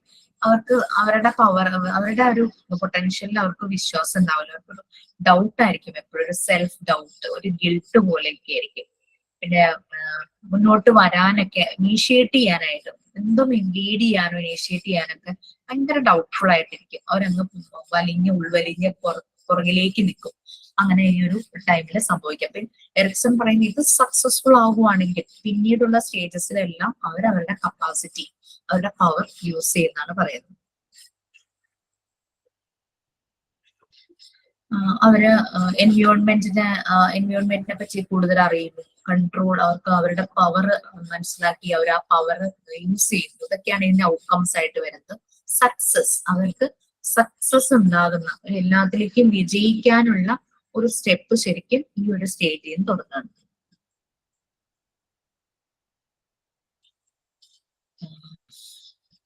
നെക്സ്റ്റ് സ്റ്റേജ് 4 ആണ്. സ്റ്റേജ് 4 6 to 11 സ്കൂൾ ഏജ് അല്ലെ? സ്കൂൾ ഏജ് ആണ് സ്റ്റേജ് 4 വരെ. ഇൻഡസ്ട്രി വേഴ്സ് ഇൻഫീരിയോറിറ്റി എന്നാണ് പറയുന്നത്. 4th stage early school years. ശരിക്കും പറഞ്ഞാൽ പ്രീ സ്കൂൾ കഴിഞ്ഞ് സ്കൂൾ തുടങ്ങുമ്പോൾ ഏർലി സ്കൂൾ ഇയേഴ്സിലാണ് 5 to 11. സോഷ്യൽ നമ്മൾ ഓൾറെഡി പ്രീ സ്കൂളിൽ പറഞ്ഞ സോഷ്യൽ ഇന്ററാക്ഷൻസ് ഒക്കെ സ്റ്റാർട്ട് ചെയ്യുന്നു. സോഷ്യൽ ഇന്ററാക്ഷനിൽ കുട്ടി പലപ്പോഴും പല രീതിയിലുള്ള അച്ചീവ്മെന്റ്സും എബിലിറ്റീസും എല്ലാം ഡെവലപ്പ് ചെയ്യുന്നു. കൂടുതൽ ആളുകളുമായിട്ട് മിങ്കിൾ ചെയ്യുന്നു, സോഷ്യലൈസ് ചെയ്യുമ്പോൾ കൂടുതൽ അച്ചീവ്മെന്റ്സും എബിലിറ്റീസും എല്ലാം ഡെവലപ്പ് ചെയ്യുന്നു. അവർക്കൊരു സെൽഫ് എന്താ പറയാ പ്രൈഡ്, ഒരു അഭിമാനം അങ്ങനെയൊക്കെ തോന്നുന്നത്, അതൊരു ഭയങ്കര ഒരു തോന്നുന്ന ഒരു സമയം. പലപ്പോഴും അവരുടെ പഠന രീതി മാറുവാണല്ലോ. പ്രീ സ്കൂളിൽ നിന്ന് അവർ സ്കൂൾ ഇതിലേക്ക് വരുമ്പോൾ അവരുടെ ആ ഒരു അക്കാദമിക് ലെവൽ എല്ലാം മാറി വരും. അപ്പൊ അതുമായിട്ട് അവര് ടോപ്പപ്പ് ചെയ്യുന്നു, അതുമായിട്ട് അവർ കൂടുതൽ അങ്ങ് എമർജ് ചെയ്യുവാണ്, ഇഴുകിച്ചേരുവാണ് അക്കാദമിക് ഡിമാൻഡ്സുമായിട്ട്. പലപ്പോഴും അവർ കൂടുതൽ എഴുതുന്നു. അതൊക്കെ ഈ ഒരു സ്കൂൾ ഏജിലാണല്ലോ കൂടുതൽ. മറ്റേത് പ്രീ സ്കൂൾ എന്ന് പറയുമ്പോൾ കൂടുതൽ ആക്ടിവിറ്റീസും ഗെയിംസും ഒക്കെ ആയിരുന്നിരിക്കും. പക്ഷെ സ്കൂളിലേക്ക് വരുമ്പോൾ കംപ്ലീറ്റ്ലി ആ ഒരു ലെവൽ ഓഫ് അക്കാദമിക് എന്നുള്ളത് അത് മാറി അവർ കൂടുതൽ എഴുതാനും കുറെ കൂടെ കോംപ്രിഹെൻഷൻ, ലാംഗ്വേജും എല്ലാം കൂടുതൽ യൂസ് ചെയ്യാനൊക്കെ ആയിട്ട് തുടങ്ങും. അവിടെ ഒരു കോമ്പീറ്റൻസ് വരുവാണ്. കുറെ ഗ്രൂപ്പ് ആളുകൾ അവിടെ അവര് ഒരു എന്താ പറയാ ഹെൽത്തി ആയിട്ടുള്ള ഒരു കോമ്പീറ്റൻസ് ആയിരിക്കും നല്ലത്.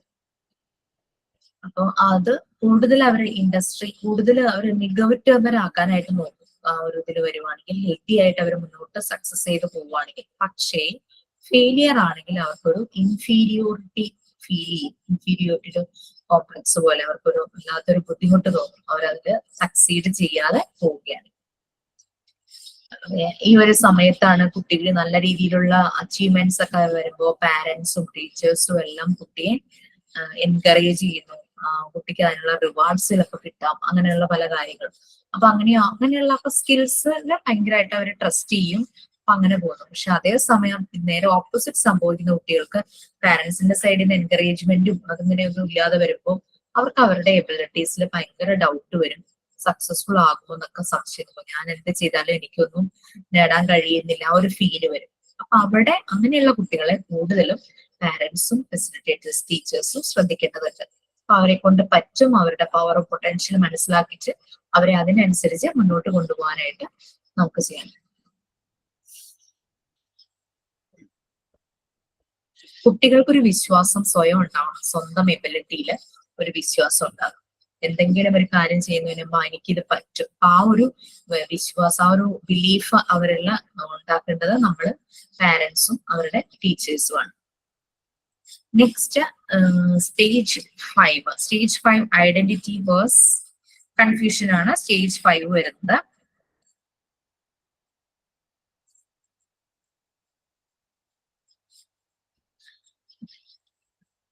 സ്റ്റേജ് 5ന്റെ 11 ഇയേഴ്സ് വരെയല്ലേ പറഞ്ഞത്. സ്റ്റേജ് 5 എന്ന് പറയുമ്പോൾ ഓൾമോസ്റ്റ് അവര് ഒരു ടീനേജ് അല്ലെ, അഡോളസൻസ് ആ ഒരു പീരീഡ് ആണ്. 12 to 18 ഇയേഴ്സ്.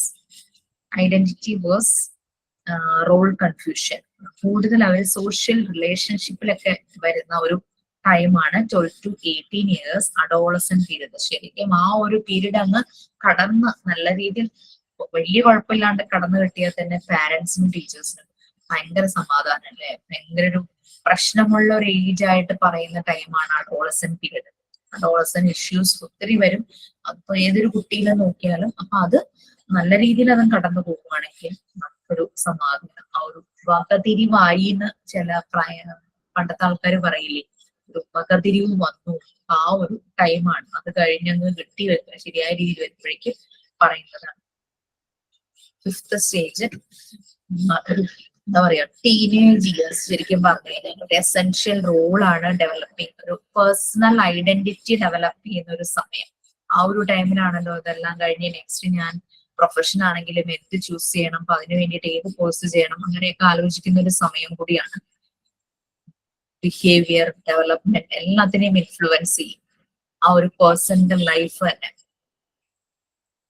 ഒരു പേഴ്സണൽ ഐഡന്റിറ്റി, സെൽഫ് ഐഡന്റിറ്റി അതൊക്കെ ഡെവലപ്പ് ചെയ്യുന്ന ഒരു സമയമാണ്. ശരിക്കും പറഞ്ഞു കഴിഞ്ഞാൽ സക്സസ് ആണ്. നമുക്ക് രണ്ടും സംഭവിക്കാം.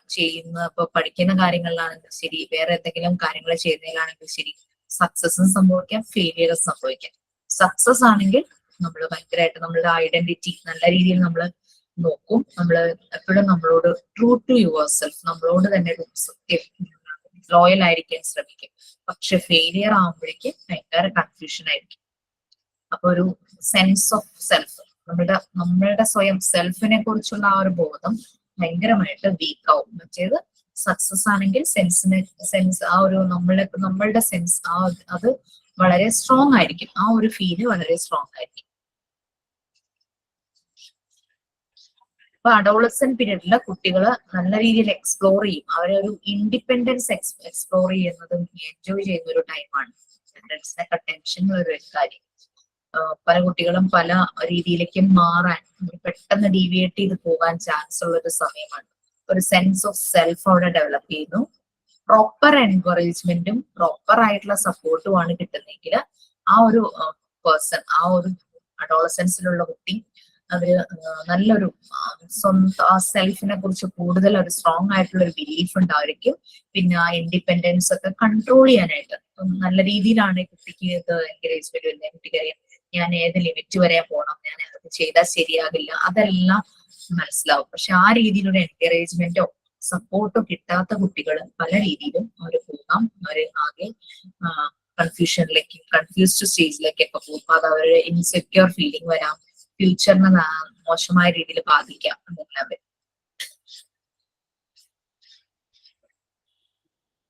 ഓക്കെ, പിന്നെ നമ്മളൊരാളുടെ ഐഡന്റിറ്റി എന്ന് പറയുമ്പോൾ പേഴ്സണാലിറ്റി ഉണ്ട്, ഐഡന്റിറ്റി പറയുമ്പോഴേക്കും അതെന്ന് പറഞ്ഞു കഴിഞ്ഞാൽ ആ ഒരാളുടെ എല്ലാ കാര്യങ്ങളെയും ഡിപ്പെൻഡ് ചെയ്തിരിക്കും. അയാളുടെ ഐഡിയൽസ്, അയാളുടെ വാല്യൂസ്, അയാളുടെ ബിലീഫ്, അയാൾക്ക് അറിയാവുന്ന അയാളുടെ പൊട്ടൻഷ്യൽ, അങ്ങനെ എല്ലാം കൂടെ ചേർത്ത് ആ ഒരു പേഴ്സന്റെ ബിഹേവിയർ ഷേപ്പ് ചെയ്യുന്നതാണ് ഐഡന്റിറ്റി എന്ന് പറയുന്നത്.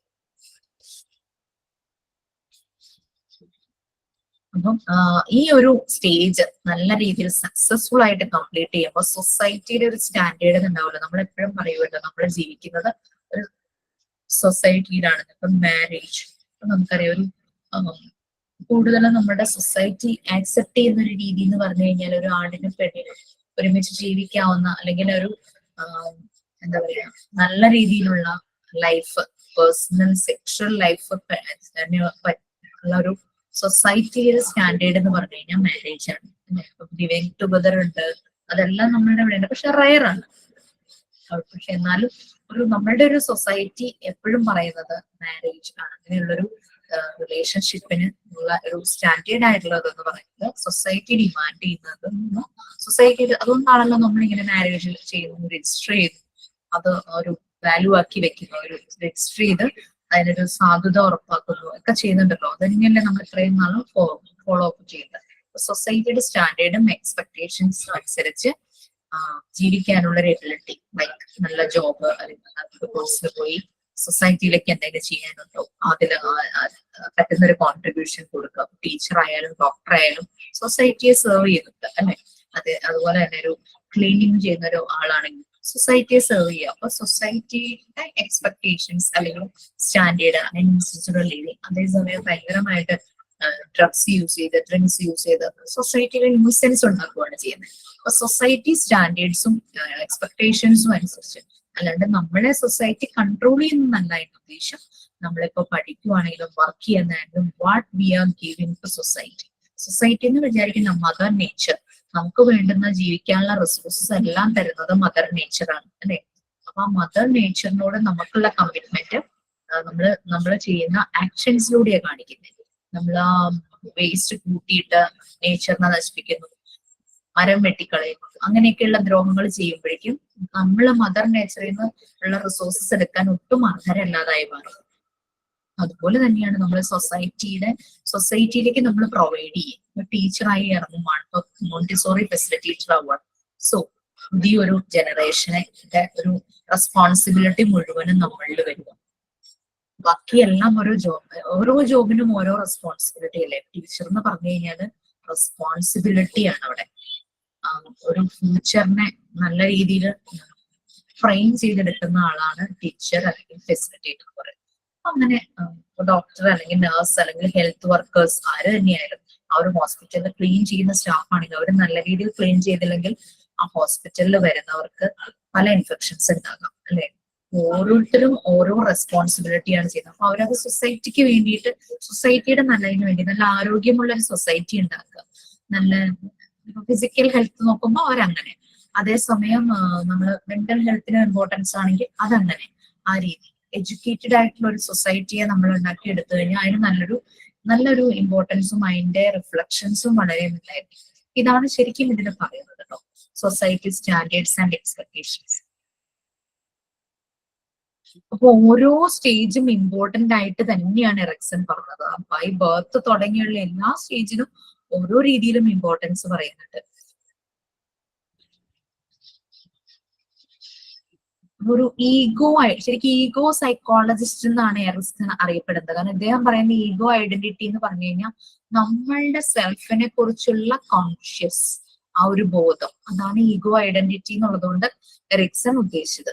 നാം എപ്പോഴും നമ്മളെ കുറിച്ച് ബോധവാനായിരിക്കണം, നമ്മളോട് ട്രൂ ആയിരിക്കണം, നമ്മളോട് ലോയൽ ആയിരിക്കണം. എന്നാൽ മാത്രമാണ് നമുക്ക് പുറത്തേക്ക് സൊസൈറ്റിയിലേക്ക് എല്ലാം പ്രൊവൈഡ് ചെയ്യാനായിട്ട് പറ്റും. പലപ്പോഴും നമ്മളുടെ ഈഗോ ഐഡന്റിറ്റി, ആ സെൽഫിനെ കുറിച്ചുള്ള ആ ഒരു ബോധം അതിങ്ങനെ പലപ്പോഴും ഇങ്ങനെ ചേഞ്ച് ചെയ്തുകൊണ്ടിരിക്കുന്നു. നമ്മള് പല കാര്യങ്ങളും നമ്മളുടെ ചുറ്റുപാടിൽ നിന്നും എക്സ്പീരിയൻസ് ചെയ്യുന്നുണ്ട്. അതിനനുസരിച്ച് നമ്മുടെ ego identity change ആയിക്കൊണ്ടിരിക്കും.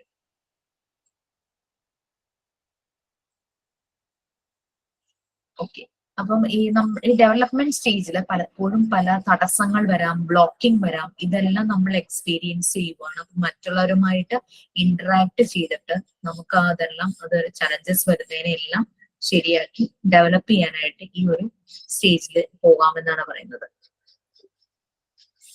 Next stage 6, adolescence 18 years വരെയുള്ളത്. പിന്നെ നെക്സ്റ്റ് ഇൻറ്റിമസി വേഴ്സസ് ഐസൊലേഷൻ. ഈ ഒരു ടൈമില് ആരോടെങ്കിലും ഒരു പ്രത്യേക ഇഷ്ടം, ഒരു ഇന്റിമസി ഫീൽ ചെയ്യുക, loving relationship with other people. Success leads to strong relationship. അപ്പൊ നമ്മുടെ എഡ്യൂക്കേഷനിൽ അങ്ങനെ പലതിലൊക്കെ നമ്മൾ സക്സസ് ആവുമ്പോഴേക്കും നമുക്കൊരു പാർട്ട്ണർ വേണം അങ്ങനെയൊക്കെ തോന്നും. ചിലർ അത് നല്ല രീതിയിൽ തന്നെ സെലക്ട് ചെയ്യും, അല്ലെങ്കിൽ വിത്ത് കൺസെന്റ് ഓഫ് പാരന്റ്സ് ആയിട്ട് ഫാമിലി എല്ലാം നോക്കിയിട്ടൊക്കെ അങ്ങനെ ഫിക്സ് ചെയ്യുന്നൊക്കെ ഉണ്ടല്ലോ. ഫെയിലിയേഴ്സ് ആവുമ്പോ എന്ത് പറ്റും? ലോൺലിനെസ്സും ഐസൊലേഷനും, ഒറ്റപ്പെടലായി മാറും. നല്ല രീതിയിൽ സക്സസ് ആയിട്ടും പഠിത്തം കഴിഞ്ഞു, നല്ലൊരു ജോബ് കിട്ടി, നെക്സ്റ്റ് സ്റ്റെപ്പ് എന്താ ചെയ്യുന്നത്? വീട്ടുകാരെല്ലാവരും കൂടെ ആലോചിച്ച് അല്ലെങ്കിൽ ഈ ആള് തന്നെ ആരെങ്കിലും കണ്ടുപിടിച്ചിട്ടുണ്ടെങ്കിൽ അങ്ങനെ ആ ഒരു റിലേഷൻഷിപ്പിലേക്ക് പോകും. അതേസമയം ഇതിലെല്ലാം ഫെയിലിയർ ആവുകയാണ്, ഒന്നും സക്സസ് ആയില്ല, ഫെയിലിയർ ആവും. അപ്പൊ അങ്ങനെ ആവുമ്പോൾ അങ്ങനെ ഒരു റിലേഷൻഷിപ്പിനെ കുറിച്ച് ചിന്തിക്കില്ല. സോ ലോൺലിനെസ് ആൻഡ് ഐസൊലേഷൻ ആയിരിക്കും വരിക. ഫസ്റ്റ് കേസ് സക്സസ് ആണെങ്കിൽ അവിടെ ഇന്റിമേറ്റ് റിലേഷൻഷിപ്പ് ഉണ്ടാവും, ഫെയിലിയർ ആണെങ്കിൽ അവിടെ ഒരു ഐസൊലേഷൻ സംഭവിക്കും. ഏർലി അഡൾട്ട്ഹുഡ് ആണ് ഈ ഒരു പീരീഡ് എന്ന് പറയുന്നത്. പേഴ്സണൽ റിലേഷൻഷിപ്പ് എക്സ്പ്ലോർ ചെയ്യുന്ന സമയമാണ് ഈ ഒരു സമയം. ഇതൊരു വൈറ്റൽ ആണ് ഈ ഒരു സ്റ്റേജ്. എറിക്സൺ പറയുന്നതെല്ലാം എറിക്സൺ ഇമ്പോർട്ടന്റ് ആയിട്ട് തന്നെയാണ് പറയുന്നത്. റിലേഷൻഷിപ്പിൽ ഒരു കമ്മിറ്റ്മെന്റ് ചെയ്യുവാണെങ്കിൽ വിത്ത് അതർ പീപ്പിൾ, അത് അങ്ങനെ ഒരു രീതിയിലൊക്കെ അഡൾട്ട്ഹുഡായി മാറുന്ന ഒരു ടൈം. ഓക്കെ, അപ്പൊ സെക്യൂർ ആയിട്ടുള്ള റിലേഷൻഷിപ്പ് അങ്ങനെയെല്ലാം ഫോം ചെയ്യണം. എൻ്റെ ഒരു ഫ്രണ്ട് കൂടെ ഒരു ദിവസം പുറത്ത് വെച്ച് മീറ്റ് ചെയ്തപ്പോൾ ഞങ്ങൾ കോഫി കഴിക്കാനായിട്ട് ഒരു റെസ്റ്റോറന്റിൽ കയറി. ഇങ്ങനെ കോഫി കഴിച്ചുകൊണ്ടിരിക്കുന്ന സമയത്ത് ഇങ്ങനെ കുറെ ചെയർസ് ഇട്ടേക്കുക, ആ സൈഡിലും ഇതുപോലെ ചെയറും ഡെസ്കും ഒക്കെ ഇട്ടിട്ടുണ്ട്. അപ്പൊ ഒരു പെൺകുട്ടിയും ഒരു ആൺകുട്ടിയും കൂടെ വന്ന് കോഫി കഴിക്കാനായിട്ട് ഒരു ഫേസ് ടു ഫേസ് ഇരിക്കുവാണ്. ഞങ്ങൾ രണ്ടുപേരും ഫേസ് ടു ഫേസ് ഇരിക്കുവാണ്. ജസ്റ്റ് നമ്മുടെ അടുത്ത് ഇങ്ങനെ ഒരാൾ വരുമ്പോൾ നമ്മൾ ജസ്റ്റ് ഒന്ന് നോക്കുമല്ലോ. അത് കഴിഞ്ഞ് ഇറങ്ങാൻ നേരത്ത് ഞാനിങ്ങനെ പറഞ്ഞു, ആ പെൺകുട്ടി നമുക്ക് കണ്ടാൽ മനസ്സിലാവും അവര് ലവേഴ്സ് ആണെന്ന് മനസ്സിലാവും. ഞാൻ പറഞ്ഞു നല്ലൊരു പെയറായിട്ട് തോന്നി, അവരുടെ മാരേജിൽ തന്നെ എൻഡ് ചെയ്തു. എന്റെ അതേ ഫീല് തന്നെ എന്റെ ഫ്രണ്ടിലും തോന്നി. അതും പറഞ്ഞു ശരിയാണ്, അവരുടെ നല്ലൊരു ഇതായിട്ട് തോന്നി, ഞങ്ങൾക്ക് ഒരേപോലെ ഫീൽ ചെയ്യും.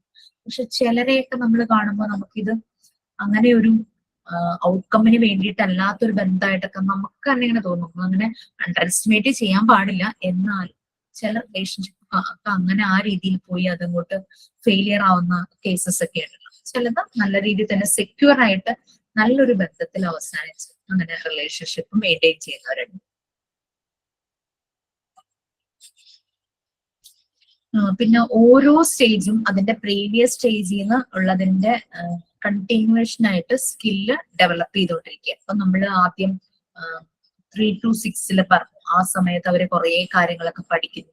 നെക്സ്റ്റ് 6 to 12 ഇയേഴ്സ് ഒക്കെ ആകുമ്പോഴേക്കും അവര് ഏർലി സ്കൂൾ ആകുമ്പോൾ അവരുടെ അക്കാദമിക് ഡിമാൻഡ്സ് ഒക്കെ മാറുവാണ്. പക്ഷെ പ്രീവിയസ് സ്റ്റേജിലെ സ്കിൽസ് അവർ ഡെവലപ്പ് ചെയ്ത് അത് മനസ്സിലാക്കിയത് വെച്ചിട്ട് അവർ ഈ സ്റ്റേജിൽ അവർ കൂടുതൽ ഡെവലപ്പ് ചെയ്യാനായിട്ട് പോകും. അപ്പൊ ഇതില് ഈ എന്താ പറയാ അഡൾട്ട്ഹുഡില് ഇവര് സക്സസ്ഫുൾ ആയിട്ട് ഈ സ്റ്റേജ് പോവുകയാണെങ്കിൽ അതിന് റിസൾട്ട് ചെയ്യുന്നത് നമ്മുടെ റിലേഷൻഷിപ്പാന്ന് പറഞ്ഞു. അപ്പൊ റിലേഷൻഷിപ്പ് എന്ന് പറഞ്ഞു കഴിഞ്ഞാൽ അവിടെ നല്ലൊരു ബോണ്ടിങ് ഫോം ചെയ്യും, ലവ് ഫോം ചെയ്യും. നെക്സ്റ്റ് സ്റ്റേജ് 7 ആണ് ജനറേറ്റിവിറ്റി വേഴ്സ് സ്റ്റാഗ്നേഷൻ.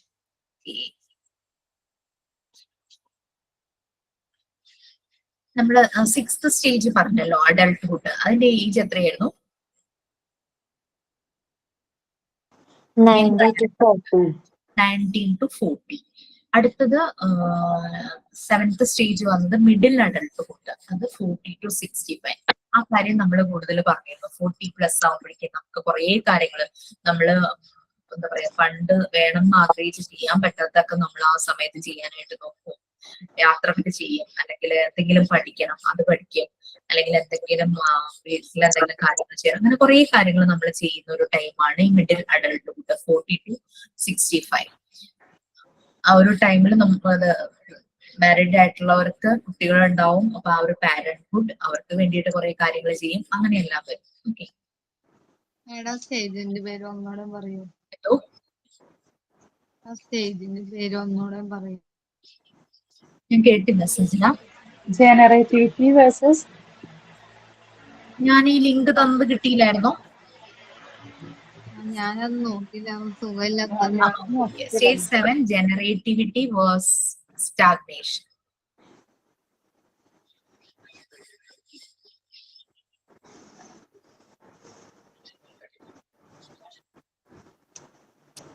ഒരു പോസിറ്റീവ് ചേഞ്ച്. ശരിക്കും കൂടുതൽ ആളുകൾ, ഒരു മെജോറിറ്റി ആളുകൾ ഭയങ്കരമായിട്ട് പോസിറ്റീവ് തോട്ട്സിലേക്ക് പോകുന്ന ഒരു ടൈമാണ്.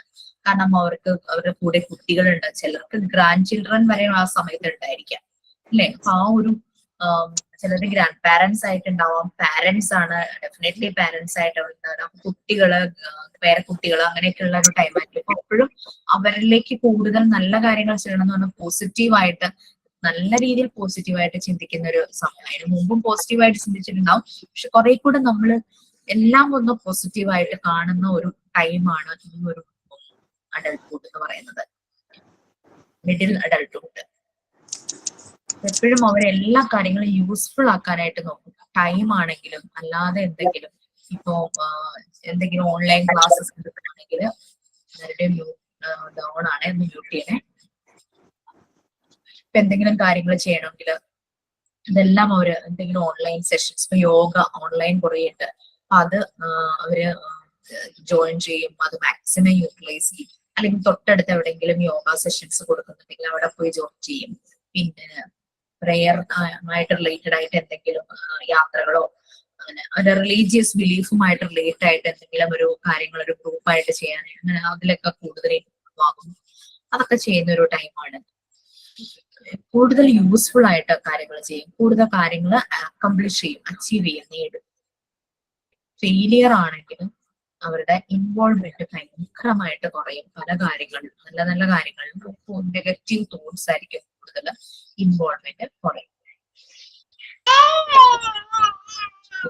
അഡൾട്ട്ഹുഡ് നേരത്തെ പറഞ്ഞ ഒരു 19 to 40 ആ ഒരു സമയത്ത് എന്ന് പറഞ്ഞു കഴിഞ്ഞാല് നമ്മളുടെ കൂടെ നമ്മളുടെ കുട്ടികളുണ്ടാകും, പിന്നെ പാരന്റ്സ് കാണും. അപ്പൊ കരിയർ, ജോലിക്ക് പോകുന്നവരാണെങ്കിൽ ജോലിയും ഫാമിലിയും ഒക്കെ ആയിരിക്കും അവര് കൂടുതൽ ഫോക്കസ് ചെയ്യുന്നത്. ഒരു 40+ ഒക്കെ കഴിയുമ്പോഴേക്കും ആ ഒരു എന്താ പറയാ കുട്ടികളൊക്കെ ഒരു ഇതൊക്കെ ഒന്ന് സെറ്റിൽ ആവാറായിട്ടുണ്ടാവും. അപ്പോഴേക്കും അവര് കുറെ കാര്യങ്ങൾ അവർക്ക് വേണ്ടിയിട്ട് ചെയ്യാനുള്ളതും വീട്ടിലെ കാര്യങ്ങൾക്ക് വേണ്ടിയിട്ട് എല്ലാത്തിനും കൂടുതൽ യൂസ്ഫുൾ ആയിട്ട് ടൈം കണ്ടെത്തും. ആക്റ്റീവ് ആയിരിക്കും. വീട്ടിലാണെങ്കിൽ തന്നെയും കമ്മ്യൂണിറ്റിയിലാണെങ്കിലും അവർ ഭയങ്കര ആക്റ്റീവ് ആയിരിക്കും. അപ്പൊ ഇത് പറ്റാത്തവരാണ് ഭയങ്കര പ്രൊഡക്റ്റീവ് ആയിരിക്കും. ഈ ആക്റ്റീവ് ആവുന്നവര് പറ്റാത്തവരാണ് അൺപ്രൊഡക്റ്റീവ് ആയിട്ട് മാറുന്നത്. അവരെ ഇൻവോൾവ് ചെയ്യില്ല പല കാര്യങ്ങളും, എല്ലാത്തിനും മാറി നിൽക്കും. ഒരു കെയർ, എല്ലാവരോടും ഒരു കെയർ, ആ ഒരു വാല്യൂ ആണ്, ആ ഒരു വേർച്യൂ ആണ് ഈ സമയത്ത് അച്ചീവ് ചെയ്യുന്നത് സക്സസ്ഫുൾ ആയിട്ട്. അപ്പം അവര് ഭയങ്കര പ്രൗഡ് ആയിരിക്കും ആ ഒരു സമയത്ത് ഈ ഓരോ കാര്യങ്ങൾ ചെയ്യുമ്പോൾ. കുട്ടികൾ വളരുന്നത് കാണുമ്പോൾ, അങ്ങനെ വളർന്ന അഡൽട്സ് ആവുന്നത് എല്ലാം ഇവര് നോക്കിക്കാണുന്ന ഒരു പ്രായമല്ലേ അഡൽട്ട് ഫോമിൽ നിന്ന് അവര് മാറി അവര് സ്റ്റെബിലൈസ് ആകുന്ന ഒരു പ്രായം. അപ്പൊ സ്വന്തം കുട്ടികളെ വളർന്നു വരുന്നതും അവരുടെ അച്ചീവ്മെന്റ്സും എല്ലാം അവര് ഭയങ്കര പ്രൗഡായിട്ട് ചെയ്യും. പിന്നെ എപ്പോഴും ലൈഫ് പാർട്ട്ണറുമായിട്ട് ഏറ്റവും അധികം യൂണിറ്റി ആവുന്ന ഒരു ടൈമാണെന്നാ പറയാ. കാരണം വെച്ചാൽ ഇവര് പരസ്പരം മ്യൂച്വൽ സപ്പോർട്ട് കൂടുന്ന ഒരു ടൈം. മറ്റേതെന്ന് പറഞ്ഞു കഴിഞ്ഞാല് രണ്ടുപേരും ആ ഒരു ഏജ്, ചെറിയ ഏജിലാവുമ്പം ജോലി, ഫാമിലി, അപ്പൊ ഒരു സൈഡിൽ ഒരാൾ ഒരു കാര്യം നോക്കും, ഒരു സൈഡിൽ മറ്റേ ആൾ ഒരു കാര്യം നോക്കും. പക്ഷെ ഇത് 40+ ആവുമ്പോൾ പ്രീവിയസ് കാര്യങ്ങളെല്ലാം ഒന്ന് സെറ്റിൽ ഡൗൺ ആയിട്ടുണ്ടാവും. അപ്പോഴാണ് കുട്ടികളൊക്കെ ചിലപ്പോ പഠനാവശ്യങ്ങൾക്ക് ഹോസ്റ്റലിൽ പോയിട്ടുണ്ടാകാം, അല്ലെങ്കിൽ ജോലി കിട്ടിയുണ്ടെങ്കിൽ പോയിട്ടുണ്ടാകും. ഇവര് മാത്രമേ ഉണ്ടെങ്കിൽ ആ ലൈഫ് പാർട്ട്ണറുമായിട്ടുള്ള ആ ഒരു ബോണ്ടിങ് കുറച്ചുകൂടെ ഒന്ന് സ്ട്രോങ് ആവുന്ന ഒരു സമയം. പക്ഷെ അവര് രണ്ടുപേരും കൂടിയായിരിക്കും പലപ്പോഴും ആ കാര്യങ്ങളെല്ലാം ചെയ്തു പോകും. Sense of unity with life partner അത് ഫോം ചെയ്യുവാണ് ഈ ഒരു സ്റ്റേജിൽ. നെക്സ്റ്റ് ഇന്റഗ്രിറ്റി വേഴ്സ് ഡിസ്പെയർ 65 തുടങ്ങിയിട്ട് ഒരു ഡെത്ത് വരെയുള്ള ഒരു ടൈം. ചില ആ വാർദ്ധക്യകാലം ഭയങ്കര ഹാപ്പി ആയിട്ട് അവര് കൊണ്ടുപോകും, ചിലരങ്ങ് ഡിസ്പെയറിലേക്ക് പോകും. ചില അസുഖങ്ങളൊക്കെ വന്നു കഴിയുമ്പോൾ, ഹെൽത്ത് ഇഷ്യൂസ് ഒക്കെ ആയി കഴിയുമ്പോൾ ചിലര് ഭയങ്കരമായിട്ട് അവരങ്ങോട്ട് ഡൗൺ ആവും. അപ്പൊ ഒരു ഡിസ്പെയർ, ഒരു നിരാശ, എങ്ങനെയെങ്കിലും അവസാനിച്ചാൽ മതി, ആ ഒരു രീതിയിലേക്ക് പോകും. പക്ഷെ ചിലർ ആ മരിക്കുന്നവരെയും എൻജോയ് ചെയ്ത് ജീവിക്കുന്ന ഒരു കുറെ പേരുണ്ടാവും. എന്താ സംഭവിക്കുക വെച്ചാൽ ചില സമയത്ത് പാർട്ട്ണർ നഷ്ടപ്പെടും. അപ്പൊ അങ്ങനെ ലോൺലി ആയിട്ട് ജീവിക്കേണ്ടതായിട്ട് വരും. കുട്ടികൾ പുറത്ത്, അങ്ങനെയുള്ളവർക്കൊരു നെഗറ്റീവ് തോട്ട്സ് പോലെ വരുള്ളൂ.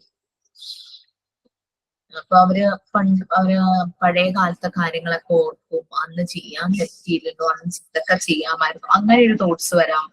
ചില കാര്യങ്ങളെ കുറിച്ച് അവരെ റിഗ്രറ്റ് ചെയ്യും, ചെയ്യണ്ടായിരുന്നു, അന്ന് ചെയ്യേണ്ടതായിരുന്നു, അങ്ങനെയൊക്കെ ഓരോ ചെയ്ത കാര്യത്തെ പറ്റിയും ചെയ്യാത്ത കാര്യത്തെ പറ്റിയൊക്കെ റിഗ്രറ്റ് ചെയ്യും. എറിക്സന്റെ തിയറി ശരിക്കും പറഞ്ഞു കഴിഞ്ഞാൽ മറ്റുള്ളവരുടെ ഒരു ഡെവലപ്മെന്റ് അത് വെച്ചിട്ട് ഭയങ്കര ഡിഫറെന്റ് ആയിരുന്നു. എറിക്സൺ എല്ലാം ഒരു സീക്വൻസ് ആയിട്ടാണ് പറഞ്ഞത്. 8 സ്റ്റേജസ് ആയിട്ട് ഡിവൈഡ് ചെയ്ത് ഓരോ ഏജിലും ഇങ്ങനെയുള്ള ഡെവലപ്മെന്റ്സ് ആണ് സംഭവിക്കുന്നത്. അത് പോസിറ്റീവ് സൈഡിൽ സംഭവിക്കുമ്പോൾ ലൈഫിൽ ഉണ്ടാകുന്ന ഡിഫറൻസും, നെഗറ്റീവ് ആവുമ്പോൾ ലൈഫിൽ എന്താണ് ഉണ്ടാകുന്ന ഔട്ട്കം എന്നൊക്കെ ഓരോന്ന് നല്ല രീതിയിൽ പോയിന്റ് ഔട്ട് ചെയ്ത് എറിക്സൺ പറഞ്ഞിട്ടുണ്ട്. എപ്പോഴും നമ്മള് അതാണ് പറയുന്നത്, നമ്മളിപ്പം പ്രായമാകുമ്പോൾ നമുക്ക് തിരിഞ്ഞു നോക്കുമ്പോൾ, നമ്മളുടെ പഴയ ജീവിതത്തിലേക്ക് നോക്കുമ്പോൾ നമുക്കൊരു ഹാപ്പിനെസ് ഫീൽ ചെയ്യണം. ഞാൻ അന്ന് അതൊക്കെ ചെയ്തല്ലോ, നമുക്കൊരു ഫുൾഫിൽ, നമുക്ക് എനിക്കത് ചെയ്യാൻ അന്ന് കഴിഞ്ഞല്ലോ. അപ്പൊ തിരിഞ്ഞു നോക്കുമ്പോൾ നമുക്ക് റിഗ്രറ്റ് ഇല്ലാത്ത രീതി ഉണ്ടാകും. നമുക്ക് എവിടെയെങ്കിലും എന്തൊക്കെയാണ് ഡൗൺസ്, പക്ഷെ അതിനെ ഓവർകം ചെയ്യുന്ന രീതിയിൽ അച്ചീവ്മെന്റ്സ് നമ്മളുടെ ലൈഫിൽ ഉണ്ടായിരിക്കണം എന്ന് തന്നെയാണ് പറയുന്നത്. എന്തെങ്കിലും നമുക്കൊരു ലോസ് സംഭവിക്കാം, അപ്പൊ എപ്പോഴും നല്ലത് തന്നെ സംഭവിക്കണമെന്നില്ലല്ലോ. ലോസ് സംഭവിച്ചാൽ നമ്മൾ അതിനെ ഓവർകം ചെയ്തു, നമ്മളത് മാനേജ് ചെയ്തു. Okay, I can do that, ഞാനത് അന്ന് ഐ ഡിഡ് ദാറ്റ്, ഞാനത് ചെയ്തല്ലോ. അപ്പൊ നമുക്കതൊരു ഹാപ്പി. അപ്പൊ നമ്മളുടെ വീട്ടില് ഏറ്റവും വേണ്ടപ്പെട്ട ഒരാളെ നമുക്ക് നഷ്ടപ്പെട്ടു, ഫാമിലി മൊത്തം ഡൗൺ ആയി. ശരിയാണ്, നമുക്ക് വിഷമമുണ്ട്, എല്ലാം ഉണ്ട്. പക്ഷെ ആ ഒരു സിറ്റുവേഷനെ നമുക്ക്, ആ ഒരു സ്ട്രെസ് ഒക്കെ നമുക്ക് മാനേജ് ചെയ്യാൻ പറ്റി. നമ്മുടെ കൂടെ ഉണ്ടായിരുന്ന ബാക്കി ഫാമിലി മെമ്പേഴ്സിനെ എല്ലാം നമുക്ക് മാനേജ് ചെയ്യാൻ പറ്റി. സോ എനിക്കത് പറ്റി. അങ്ങനെ നമുക്ക് തിരിഞ്ഞു നോക്കുമ്പോൾ നമുക്ക് അങ്ങനെ ഒരു ഫുൾഫിൽമെന്റ്, സന്തോഷം നമുക്ക് വരും. എന്റെ ലൈഫ് സ്പാൻ നമുക്ക് റിഗ്രറ്റ് വരരുത്. നമുക്ക് ഫെയിലിയർ സംഭവിച്ചിട്ടുണ്ടെങ്കിലും അതിനെ നമ്മൾക്ക് ഓവർകം ചെയ്യാൻ പറ്റിയിട്ടുണ്ടാകണം. അപ്പൊ ആ രീതിയിൽ റിഗ്രറ്റും നിരാശയൊന്നും ഇല്ലാത്ത രീതിയിൽ നമുക്ക് പുറകോട്ട് തിരിഞ്ഞു നോക്കുമ്പോൾ നമുക്ക് ലൈഫിൽ തോന്നണം എന്നാണ് പറഞ്ഞത്. ഓക്കെ, അതെല്ലാം ഒരു സക്സസ്ഫുള്ളിന്റെ. നമുക്ക് റിക്സന്റെ സ്റ്റേജസ് എങ്ങനെയായിരുന്നു, ഓരോ ഏജ്, ലൈഫ് സ്പാനിനെ പല പല ഏജ് പീരീഡ് ആയിട്ട് ഡിവൈഡ് ചെയ്തിട്ട് 8 സ്റ്റേജസ് ആയിട്ട് എറിക്സൺ പറഞ്ഞതായിരുന്നു. പിന്നെ ഇത് തന്നെ എറിക്സന്റെ തിയറിയെ പലരും ക്രിട്ടിസൈസ് ചെയ്തിട്ടുണ്ട്, സപ്പോർട്ട് ചെയ്തിട്ടുണ്ട്. പിന്നെ എന്താന്ന് വെച്ചാല് ഇതുപോലെ തന്നെ എല്ലാവരുടെയും എല്ലാ ഏജിലും എല്ലാവർക്കും സംഭവിക്കണമെന്നില്ല. അതൊക്കെയായിരുന്നു ക്രിറ്റിസിസം വരുന്നത്. ഇതേ രീതിയിൽ തന്നെ ഡെവലപ്പ് ചെയ്യണമെന്ന് നിർബന്ധമൊന്നുമില്ലല്ലോ. ഇതാണ് പലരും എറിക്സന്റെ സ്റ്റേജസിനെ ക്രിട്ടിസൈസ് ചെയ്തത്. പിന്നെ ഇതിന്റെ ഒരു സപ്പോർട്ട് ചെയ്യുന്ന കുറെ ആളുകൾ പറഞ്ഞത് നമ്മളുടെ എൻറ്റയർ ലൈഫ് സ്പാനിന്റെ ഒരു സീക്വൻസ് നമുക്ക് നല്ല രീതിയിൽ തന്നെ മനസ്സിലാക്കാൻ പറ്റും. ആ ഒരു ഡെവലപ്മെന്റ് സ്റ്റേജസ് നല്ല രീതിയിൽ തന്നെ ഒരു നല്ല ബ്രോഡായിട്ടൊരു ഫ്രെയിം വർക്ക് ചെയ്തു. 8 സ്റ്റേജസ് ആയിട്ട് ലൈഫ് സ്പാനിനെ ഡിവൈഡ് ചെയ്ത് അതൊക്കെയാണ് ഒരു സപ്പോർട്ടായിട്ട് പറഞ്ഞത്. പിന്നെ പലർക്കും ഒരു റെഫറൻസ് ആയിരുന്നു. പല സൈക്കോളജിസ്റ്റുകൾക്കും സിഗ്മണ്ട് ഫ്രോയിഡിനും അദ്ദേഹവും നല്ലൊരു റെഫറൻസ് ആയിട്ടാണ് എറിക്സന്റെ സ്റ്റേജസ് എടുത്തത്. പലർക്കും ഒരു റെഫറൻസ് ആയിരുന്നു ഈ എറിക്സന്റെ സ്റ്റേജസ്. പിന്നെ നമ്മൾക്ക് സൊസൈറ്റിയോടുള്ള നമ്മളുടെ കമ്മിറ്റ്മെന്റ്സ് ഇതെല്ലാം മനസ്സിലാക്കാനായിട്ട് എല്ലാവർക്കും പറ്റി. ഇതൊക്കെയാണ്. നിങ്ങളതൊക്കെ ഒന്ന് വായിച്ചു നോക്കൂ. നിങ്ങൾക്ക് വേണ്ടുന്ന പോയിന്റ്സ് മാത്രം നോട്ട് ചെയ്യാം. ഓക്കെ, അപ്പൊ നെക്സ്റ്റ് ക്ലാസ്സിൽ സിഗ്മണ്ട് ഫ്രോയിഡിന്റെ എടുക്കാം. എന്നിട്ട് നമുക്ക് കോഗ്നിറ്റീവ് ഡെവലപ്മെന്റ് എന്നുള്ള ആ പാർട്ട് 2 ചാപ്റ്റർ 4 നമുക്ക് എടുക്കാം. അപ്പൊ അതിനകത്ത് പിയാഗെറ്റിന്റെ ഡെവലപ്മെന്റ്, കോഗ്നിറ്റീവ് ഡെവലപ്മെന്റ് സ്റ്റേജസ് വരും. നമ്മളെല്ലാം സൈക്കോ അനാലിസ്റ്റുകളും. പിന്നെ നമുക്ക് പാർട്ട് 3 എത്തുമ്പോഴേക്കും നമുക്ക് പിന്നെ മറിയ മോണ്ടിസോറിയാണ് വരുന്നത്. ഓക്കെ, ശരി എന്നാ. Okay, bye. Okay, thank you. Okay ma'am, thank you. Thank you ma'am. Good night ma'am. Thank you ma'am.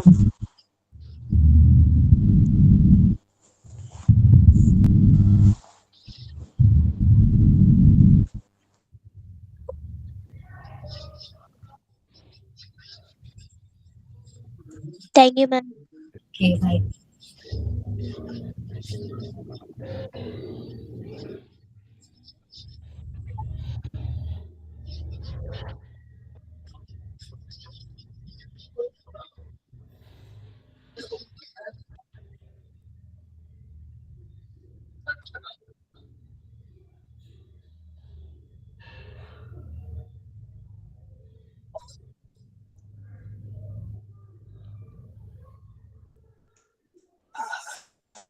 Thank you ma'am.